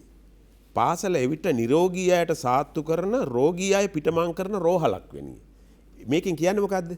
මේකෙන් කියන්නේ ප්‍රශ්න තියෙන ළමයි එනවා කියලා නේ ඉස්කෝලේ ඇතුළට. එතකොට ඒගොල්ලන්ට ට්‍රීට්මන්ට් කරන්න ඕන කියලා කවුද කරන්න ඕනේ? ගුරුවරු. අන්න ඒක කරද්දී අර චර්යාවන් හැඩ ගැස්සීම ඊළඟ ළමයාගේ හැකියාවන් වර්ධනය කරන එක. ඒ කියන්නේ කලර්ස් ළමයාගේ කලර්ස් වැඩි කරන එක. ඊළඟට සංස්කෘතිය පවරා දෙන එක. අපේ හර පද්ධතීන් පවරා දෙන එක පාසලේ කාර්යභාරය. ඊළඟට විතරක් නෙමෙයි යවනවා විතර නෙමෙයි. ඊළඟට ළමයාගේ අනාගත වැඩ ලෝකයට සූදානම් කරේ. එයා සමාජයට ගියාට පස්සේ එයාට සමාජ වටිනාකමක් ඉල්ලුමක් ඇති වෙන විදිහේ කුසලතා පූර්ණ කරන එක. එතකොට එයාගේ ඕනෑම අභියෝගයකට මුහුණ දෙන්න පුළුවන් විදිහට පෞරුෂය හදන එක. ඊළඟට එයාට ඇතිවන ගැටලු වලදී එයාට ඇතිවන ආතතිය වෙන්න පුළුවන් මානසික ඒවා කළමනාකරන ඔය කියන කතන්දර සේරම ඉස්කෝලේ ඇතුලේ තියෙනවා. දැන් ඔය චැලෙන්ජ් එකත් එක්කලා ඔය අභියෝගයත් එක්කලානේ ගුරුවරයා වැඩ කරන්නේ. එතකොට ඒ ගුරුවරයාට මම කියන්නේ ගුරුවරයා මෙතන සිරගත කරපු හැටියේ වෙන්නේ නිෂ්ක්‍රීය වෙලා අවම වැඩේ කරලා එනවා. අවම වැඩේ කරලා දැන් කරන වැඩේවත් වෙන්නේ දැන් කරන වැඩේ බලනවා මගේ රැකියාවට මේක අනතුරක්ද. දැන් මම දන්නවා තමහර ඉස්කෝල තිබුණා විදුහල්පතිවරයා ඉතාමත්ම නිර්මාණශීලී වැඩ කරගෙන ගිහින් ප්‍රශ්න ඇති කරලා ඊළඟ එන විදුහල්පතිවරයා බලන්නේ පුටුවේ ඉන්න දේ කරනවා මිසක එයා අතදී දැන් ගුරුවරුත් එතෙන්ට වැටුනොත් ගමගේ මහත්තයා මොකද්ද වෙන්නේ මේ රටේ අර කියන කාරණා එකක්වත් වෙයිද? එකක්වත් වෙන්නේ නැහැ. ඒ හින්දා මම කියන්නේ ගුරුවරුන්ට ශික්ෂණය ඇති කරන්න ගුරුවරුන්ගේ ශික්ෂණය ඇති. මොකද ගුරුවරුත් වෘත්තියට නොගැලපෙන මිනිස්සු ඉන්නවා නම් ඒගොල්ලෝ එළියට දැම්මත් කමක් නැහැ. හරි? මොකද ඔයා වෙන ජොබ් එකක් කරන්න මේ රැකියාවට උචිත. දැන් අපි එහෙම පෞද්ගලික කම්පැනි වල එහෙම කරනවානේ. එතකොට දැන් මම කියන්නේ දැන් ගුරු වෘත්තිය අර නැවතත් කියනවා ගුරු වෘත්තියේ තමන්ගේ සේවාලාභියාගේ ප්‍රශ්න වෙනුවෙන් පෙනී හිටින්න තරම් මනසක් හැදෙන්නේ නැත්තම් එතකොට ඒගොල්ලෝ ගුරු වෘත්තියේ සිටීම හොඳ නැහැ. ඊළඟට තමයි එහෙම ඉන්න මිනිස්සු ඉන්නවනම් ඒ ගුරු වෘත්තියට හැඩගස්සන වැඩපිළිවෙලක් වෙනම තියෙන්න ඕන. දැන් අද ගත්තාම ওই ගුරු මධ්‍යස්ථාන තියෙනවා මට මතකයි 1998 ප්‍රතිසංස්කරණවලදී ගුරු අද එව්වා පාළුවට ගිහින්නේ. අද පාළුවට ගිහින් ගුරු මධ්‍යස්ථාන. ඉතින් මම හොඳින්ම දන්නවා.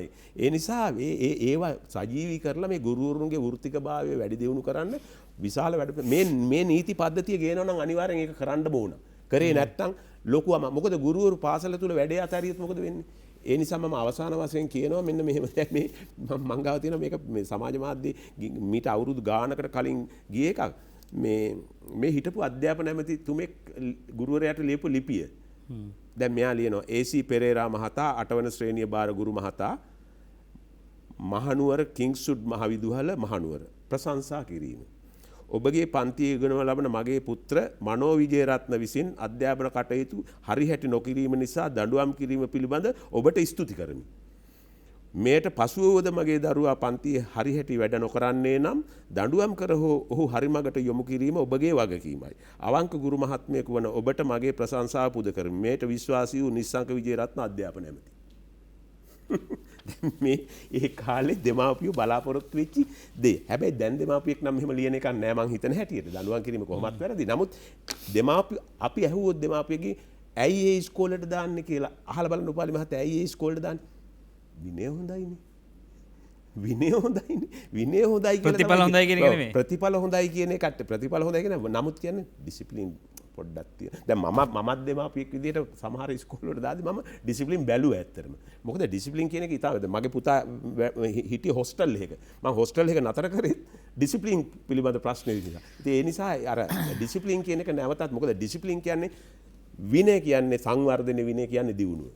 පැහැදිලිව. දැන් මේ ගේන අනපනත් මොනහරු ගේන්න ඕනේ අවසානයේ දරුවාගේ දියුණුවට දරුවා සංවර්ධනය කරන්න. ළමයා සංවර්ධනය. ළමයාගේ සංවර්ධනය අවසාන ගමක මිනිසා කියලා. මේ ළමයා කියන කෙනා අපි නිකන් පොදු වචනකින් හඳුන්වන මිනිසා කියලා. අවසානයේ අපි ඔක්කොම මිනිස්සු හැටියට මිනිසාගේ දියුණුවනේ අවසාන රටේ දියුණුව බවට පිරිහෙච්ච මිනිහෙක් නැවත ඒ මිනිහකින් තමයි දේශපාලඥය හැදෙන්නේ. මාධ්‍යවේදිය හැදෙන්නේ. ඒ මිනිහකින් තමයි වෛද්‍යවරයා ගුරුවරයා හැදෙන්නේ. ඒ පිරිහෙච්ච මිනිහෙක්. ඉතින් පිරිහුණු මිනිහගේ මොක හැදුවත් හැම සමාජ ශේෂ්ත්‍රයක්ම පිරිහෙනවා. ඒකට මිනිසාව උසස් කොට උසස් තැනකට පරිවර්තනය කිරීම. මොකද මේක හරි වැදගත්.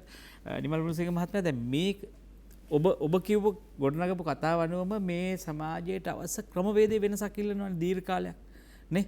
ඒතකොට මේ අලුත් ජනාධිපතිවරයා බලයට ගේන්නෙත් විශාල පිරිසක් සහ මෙන්න ආණ්ඩුව හදන්නෙත් සිහින දල්වාගෙන මේ කියපු ඔබ කිව්ව සිස්ටම් චේන්ජ් එකට ක්‍රමවේදයේ වෙනසක් ඇති කරන්න. එතකොට දැන් එක්කෝ ඒ සඳහාත් අධ්‍යාපනය වැදගත් නේද? දැන් මං කියන්නේ මේ වහල් අධ්‍යාපනය ක්‍රමයක් ඇත හැමදාම මේ ක්‍රමයකට වන්දනා කරන මේ වෙන ආර්ථික මොඩල් එකකට දන නමාගෙන වඳිමින් ඉන්න ජාතියකට පුළුවන් ද ඔය කියන වෙනස කරන්න. ඒකට කොහොමද අධ්‍යාපනයේ සාධනීය ප්‍රතිසංස්කරණයක් ගේන්නේ? දාර්ශනික මඟ පෙන්වීමක් අධ්‍යාපනයට ගේන්නේ කොහොමද? කෙටි උත්තරයක් දෙන්න. ටිකක් ලොකු ප්‍රශ්නයක් කෙටි උත්තරයක් අවශ්‍යයි. සෙල්ෆ් ඩිසිප්ලින් බලාපොරොත්තු කියන්නේ ස්වයං විනයක් තමයි ළමෙක් තුල ඇති වෙන්න ඕනේ. පිටින් මොනවා කතා කරත්. දැන් මම හිතන්නේ නිකන් ඇති වෙන්නේ නැහැ හැබැයි. ඔව්. නමුත් අධ්‍යාපන මූලධර්ම වලදී මේ ප්ලේටෝගේ ඉඳලා ඇරිස්ටෝටල් රූසෝ ඔය විදිහේ මූලධර්ම ගොඩක් ගුරුවරයෙක් ගිරගෙන එන්නේ. එතකොට ඒ එමිල් කියන පොතේ ළමයින්ට දනුවන් දෙන විදිය ඒ වගේ බොහොම දේවල් ගුරුවරු දන්නවා.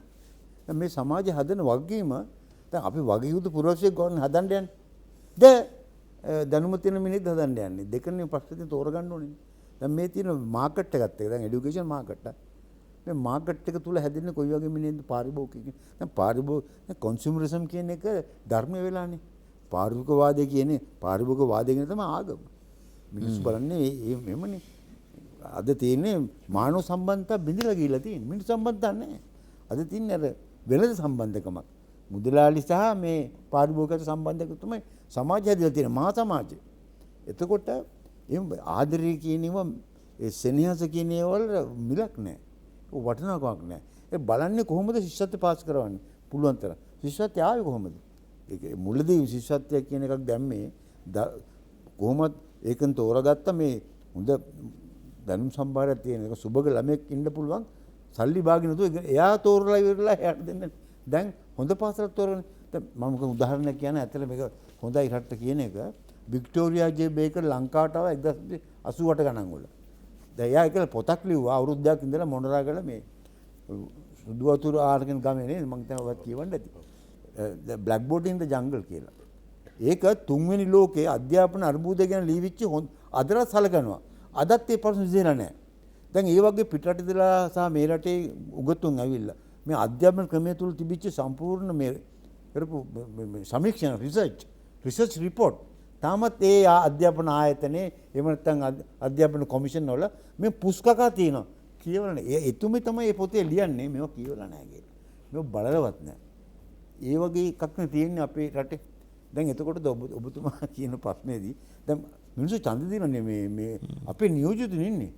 නියෝජන ප්‍රජාතන්ත්‍රවාදනේ තියෙන්නේ. ඒගොල්ලෝ අපෙන් අහන්න ඕනේ මේ පනත් ගේන්න ඉස්සරහට. සාකච්ඡාවක් කරන්න ඕනේ. කොහොමද මේක? දැන් එහෙම අහන්නේ නැහනේ. දැන් ඒගොල්ලෝ හිතනවා ඒගොල්ලෝ මේ අපි තමයි දැන් හරිය. මේකද මං කියන්නේ මූලික දේවල් මේ මූලික ප්‍රජාතන්ත්‍රවාදී ලක්ෂණ මෙරට දැන් මේවා කරන්නද කියලා නෙවෙයි ආවේ. වෙන පොරොන්දු මාලාවක් එක්කනේ ආවේ. ඒවා කරා නම් ආර්ථික ප්‍රශ්නේ සහ ඒ වගේ දේවල් විසඳුවා නම් ඇත්තට මේ වගේ ප්‍රශ්න එන්නේ නැහැ. මං කියන දැනට ගත්තාම මධ්‍යම පන්ති එක චප්පයගෙන එන්නේ. එතකොට බලාපොරොත්තු කියන මිනිස්සුන්ට බලාපොරොත්තු සුමුණා මොකද වෙන්නේ? මිනිස්සුගේ ආතති දැන් මේ වගේ මානසික රෝග, හිස්ටීරියා, නියුරෝසියාව, ග්‍රස්තික නියුරෝසියාව දැන් මේ ප්‍රොයිඩ්ලෙන් පොත්ලි මේ වගේ පොඩි කරුණු වලගෙන මේ පොඩි ළමයි කාලේදී ළමයින්ට වෙන හිංසන තමයි ලොකු කාලේදී එයා මොන වගේ මානසික රෝග වේද කියලා තීන්දුව කරන්නේ. ඒතර ඒවා ගැන කියවන්නේ නැති සමාජයක, ඒවා ගැන දන්නේ නැති පාලකයෝ ඉන්න රටක, ඒවා ගැන දන්නේ නැති සිස්ටම් එකක් এডুকেෂන් තුල ක්‍රියාත්මක වෙනකොට මෙන්න කතන්දර සදාකාලික එකම තමයි.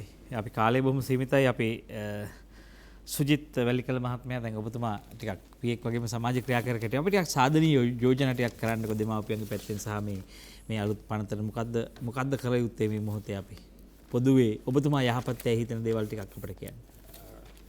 ඒ කියන්නේ මම යෝජනා කරන්න ඉස්සෙල්ලාම මේ ගමගේ මහත්තයා දෙමව්පියෙක් විදිහට දරුවෙකුගේ විනය පාසල තුලින් හදන්න කලින් අර මම ඉස්සෙල්ලා කිව්වා වගේ ගෙදරින් හදන්න නම් අපි පුංචි එකමුතුවක් ගෙදර හදා ගන්න ඕන. ඒ එකමුතුව පුංචි කාල සීමාවක් තුළ අපි සමාජය කියන්නේ ගෙදර සමාජය තුළ කතිකාවක යෙදෙන්න ඕන. දරුවන්ට හොඳ නරක කියලා දෙන්න කාලය වේලාවක් අපට වෙන් කරන්න බැරි නැහැනේ. ඉතින් ඒ නිසා සංගීත වැඩසටහන් ටිකක් ගෙදර තුලද එහෙම නැත්නම් පුංචි ගෙදර තමන්ගේ ගෙදර දොරේ වැඩ කටයුතු ටික දරුවෝ එක්ක කතා කරන. දරුවොත් එක්ක දුරස් වෙන්න හොඳ නැහැ. දරුවොත් එක්ක සම්පූර්ණම ලං වෙලා දරුවන් එක්ක සතුටු සාමිතියෙන් ගමන් බිමන් ගිහිල්ලා ඒ වගේ පරිසරයක් තුලින් දරුවෝ එක්ක එකමුතුවෙන් ගෙදර හිටියොත් ඒ දරුවා පාසල තුලට ගියාම මං හිතන්නේ ඒ දරුවා හොඳ විනයක් ඇතුව හැදෙනවා. දරුවා ගෙදරින් මම මුලින් ඉඳලම යෝජනා කරේ ගෙදර සමාජය තුලින් හදන දරුවා තමයි පාසල තුලත් විනය හොඳට හදා ගන්න පුළුවන් වෙන්නේ. ඉතින් මම යෝජනා කරනවා දෙමාපියන්ට අද දවසේ මේ කතිකාවෙන් මේ විද්වතුන් දෙපළකින් ගත් විශේෂ දැනුමත් එක්ක මම දෙන යෝජනාවක් විදියට ගමගේ මහත්තයා පවුල් පරිසරය තමන්ගේ පවුල තුල කුටුම්බය තුලින් අපි ලබාගත යුතු එකම දේ තමයි පවුල් දරුවන්ට ආදරය කරලා දරුවොත් එක්ක හොඳ කතිකාවත් ඔවුන්ගේ අවශ්‍යතා ඕමනා මොනවාද කියලා හොයාලා බලලා ඒ දැනුම ගෙදරින් ලබා දුන්නොත් පාසලේ ওই විනය හදන්න වේවැල් උස්සන්න ඕනේ නැහැ ගුරුවරයා. අපි දන්නවා සමාවෙන්න කොරෝනා වලින් පස්සේ මේ ළමයින්ට අවස්ථාව හම්බ වෙනවා මේ ජංගම දුරකථන ඔස්සේ ඔන්ලයින් අධ්‍යාපනයට ප්‍රවිෂ්ඨ වෙන්න. ඒකට දැන් අති බහුතරයක් දේවල් වල දරුවෝ ඉන්නේ මේ ජංගම දුරකථනයකට ඉහළ පහළ යමින් පාඩම් හොයනවා පාසලෙන් පස්සේ. දෙමව්පියොත් වැඩ ඇරලා ඇවිල්ලා තමන්ගේ වෘත්තිමය ජීවිතයේ දේවල් ඉහළ පහළ බලමින් ඉන්නවාද මේ සමාජයක් ඇතුලේ අපි ඉන්නේ. මේක පොඩි අභියෝගයක් නෙවෙයිද? පොඩි ඉස්සරහට කොහොමද මේකේ උපාය වඩා වටින්නේ මම කියන්නේ මේ අපි දැන් ප්‍රායෝගික දේවල් කතා කරන්න එපා. තාක්ෂණයත් එක්ක දරුවෝ ගොඩක් අනුගත වෙලා තියෙන්නේ ඇත්තටම අධ්‍යාපනයේට. ඒක පිළිගන්නවා. ඒ තාක්ෂණය ලබා දිය යුතු ක්‍රමවේදයක් තියෙනවා. ඇත්තටම අර එක කතාවක් තියෙනවා මේ පාඩම් කරන කාමරේ නිදන ඇඳයි දොර වහන්න පුළුවන් දොරකුයි තිබුණොත් ඒ ළමයා ඒ කාමරේ තුර හැදෙන්නේ නැහැ. එහෙම කතාවක් ගුරුවරු කියනවා. මම අහලා තියෙනවා. ඉතින් ඒ පාඩම් කරන්න තියෙන මේසේ ගාව ඇඳයි දොරත් වහන්න පුළුවන් දොරක් නම් ওই ජංගම දුරකථනයයි ලැප්ටොප් එකයි කම්පියුටරේ ওই තුනම ඔය දරුවා ගාව තියෙන්න පුළුවන්. ඉතින් දරුවා කොතෙන්ටද යන්නේ කියන එක අපිට දිවස් නැහැනේ. ඒ නිසා එවැනි දේවල් වලින් බේරාගත යුතුයි දරුවව. ඒ පෞල් සංස්ථාවෙන්මයි. මං කියන්නේ එතනම තමයි මගේ මතය තියෙන්නේ. පුළුවන් තරම් දරුවව අධ්‍යාපන අවුරුදු 13 ඉවර වෙනකන් ළමයි අර ඇහැක් වගේ බලා ගන්නවා දරුවව. හැබැයි අධ්‍යාපනයේ තුලත් කොයි විදිහට හැසිරෙන්නේ කියලා දරුවා බලාගත යුතුයි දෙමාපියෝ. ඒක විශේෂයෙන් මතක් කරන දෙමාපියන්ට. පැහැදිලි. ඔබතුමා කිව්ව කාරණේ බොහොම පැහැදිලි. දැන් එක මහත්මෙක් අපිට දවසක් කියනවා මේ මට ඒක මතක් වුණා ඔබ කියනකොට පුළුවන් නම් විශ්වවිද්‍යාලයේ කුඩා දරුවක් විශ්වවිද්‍යාලයේ තුල හදලා පාසලට යවලා නැවත විශ්වවිද්‍යාලයට යවන්න කියලා. මේ විශ්වවිද්‍යාලයේ පළවෙනි විශ්වවිද්‍යාලය තමයි පළමු සරසවිය තමයි නිවස කියලා කියන්නේ. ඒ ආචාර්ය මහාචාර්යවරු තමයි දෙමාපියෝ. කියන්නේ ඔවුන්ට පුළුවන් නම් ඒ භූමිකාව නිසිසේ ඉටු කරන්න. ඔවුන්ට ලෝකේ කියා දෙන්නේ ඒ ඔබතුමා කිව්ව අර සංස්කෘතියේ පවරා දීම, අපේ උරුමයේ පවරා දීම කරන්නේ පැහැදිලිවම මේ දෙමාපියෝත් එක්ක. ඒතකොට මේ දෙමාපියන්ට බෑ ගුරුවරයාට බාර දීලා ඔන්න දැන් මේ ළමයා හදලා දෙන්න කියන කාරණේ කරන්න. ඒක කණ්ඩායමක් විසින් කරන වැඩක් මේක සාමූහික වාක්‍යයක්. අපි පුළුවන් තරම් සෞඛ්‍ය පිරිහෙලා අපි ලෙඩ වෙලා ශරීරය ගිහිලා දොස්තර මහත්තයාට බාර දෙනවා දැන් හොඳ කරලා දෙන්න කියලා. ඒක මේ ශරීරය ඒ සුවපත් භාවයේ සඳහා පවතිනුනේ අපි ළඟ. ඒ නිසා අපි පවුල කියන්නේත් පාසලක්. ඒ නිසා පවුල ඇතුලේ විනය, පාසල ඇතුලේ විනය, මහා මාර්ගයේ විනය, බස් රථ තුල හැමතැනම විනය ආරක්ෂා කළ යුතුයි. දරුවන්ව ආරක්ෂා කරගත යුතුයි. ඔවුන්ව පීඩාවට පත් නොකළ යුතුයි. ලෝක ළමා දින වෙනුවෙන් අපි කියන්නේ අනාගත වැඩිහිටියා පිළිබඳව යම් ඔබට අදහසක් තියෙනවා නම් දැන් ළමයාට සලකන්න. මේ මොහොතේ ඔබ වටේ ඉන්න ළමයින්ට සලකන්න. අනාගතේ වැඩිහිටියෙකුගෙන් ආදරය දකින්න ඕන නම් දැන් දරුවට ආදරය කරන්න. ඔබතුමා ලස්සන කතාවක් කිව්වා. සමනලෙන් දකින්නට කැමති හැම කෙනෙක්ම දලඹුවන්ට ආදරය කළ යුතුයි. ඒ නිසා දලඹුව මරලා සමනලෙන් දකින්න හදන ලෝකයක් නම් අපි නඩත්තු කරන්නේ අපිට කවදාවත් අනාගතේ සුන්දර තැනක් හිමි වෙන්නේ නැහැ. දෙමාපියන්ට විශේෂයෙන් කියන්න ඕන කාරණයක් තියෙනවා. මෙතුමා මතු කරන කාරණෙත් එක්කලා මේ ඔය සතුටු වීමේ මාධ්‍යයන් ටික වැඩි කර ගන්න ඕන ළමයි සම්බන්ධයෙන්. ඒ කියන්නේ ආගමික සතුට, ක්‍රීඩාව සතුට, ඊළඟට සෞන්දර්යාත්මක සතුට, ඔය කියන මේ වීඩියෝ අපි කියන්නේ මේ නූතන තාක්ෂණය එක්කල යන සතුට, සමාජීය සතුට දැන් එහෙම නැහැනේ. ඒ මාධ්‍යයන් ටික වැඩි කරගත්තාම මේ ළමයා හරියම සමහරට මේ ඒ දෙමාපියෝ මීට වඩා ඉදිරියෙන් ඉන්නේ එන්ඩ්‍රූ කිරි ටිකක් එකතු කරලා කෙහෙල් මුවයක් අරගෙන ගිහිල්ලා ලාම්පු දෙල් ටිකක් අරන් ගිහිල්ලා කළු ලෑල්ලේ දේවල් අතුල්ලලා කළු කරලා ඉගෙන ගත්ත සුදු හුණු කෑල්ලේ ලියලා ඉගෙනගත්තු දෙයට වඩා දැන් ස්මාර්ට් ක්ලාස් රූම් හැදිලා තියෙන්නේ. අත තියෙනකොට රූප ගොඩක් එනවා. හැබැයි පුදුම ලෝකයක් මේකද. එවැනි ලෝකෙක ඊටාම විනයක් නැති රටක් හැදෙනවා කියන්නේ දරු පරපුරක් හැදෙනවා කියන්නේ කොහෙද ප්‍රශ්නේ කියලා අපි යලි හිතමු. මනසට අභ්‍යාස කරන්න. සූතී නින්දාද සජීවී සංවාදයේ ටිකක් වෙනත් මානෙක කතා බහකට අරගෙන ගිය තිදෙනෙක් තුම්පලක් ඉන්නේ.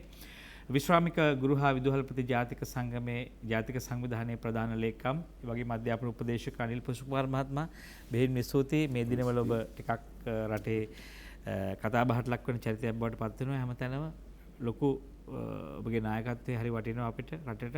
ඒත් එක්කම ලංකා ගුරු සංගමේ හිටපු අධ්‍යාපන ලේකම්, හවෘත්තීය ලේකම්, සමාජ ක්‍රියාකාරී නිමල් මුණසිංහ මහත්මයා අපි බොහෝ කලක සිට එතුමන් මේ කියවීම සම්බන්ධව අති විශිෂ්ටයෙක් සහ ලෝකයේ ඇසූ පිරු තැන් නැති දේවල් සොයා ගිහිල්ලා සිංහල, ඉංග්‍රීසි, රුසියානු සාහිත්‍ය මේ පොතපත හොඳට පරිශීලනය කරන වියතෙක්, ප්‍රාමාණික උගතෙක් බෙහෙවින් ස්තුතියි සංවාදයේ පෝෂණය කරාට ආරාධනය බාරගත් හදිසියවත් ඒත් එක්කම අපිත් සමග අද සිවිල් සමාජ ක්‍රියාකාරී හැටියට බොහෝ සමාජ වැඩවලට සද්භාවයෙන් දායක වන සුජිත් වැලිකල මහත්මයා අපි එකතු වෙමු වැඩ කරමු මේ අවසානයේ. ස්තුතියි අද පැමිණියාට.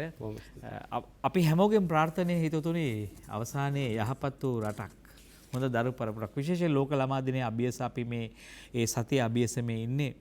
මේ අනාගත දරුවා, අනාගත මිනිසා දකින්න නම් නූතන දරුවා පෝෂණය කරමු.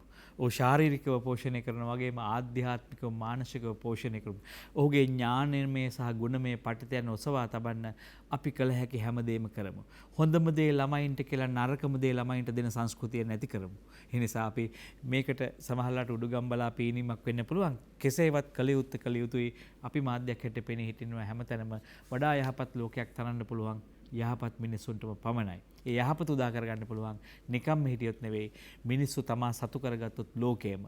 ඉතින්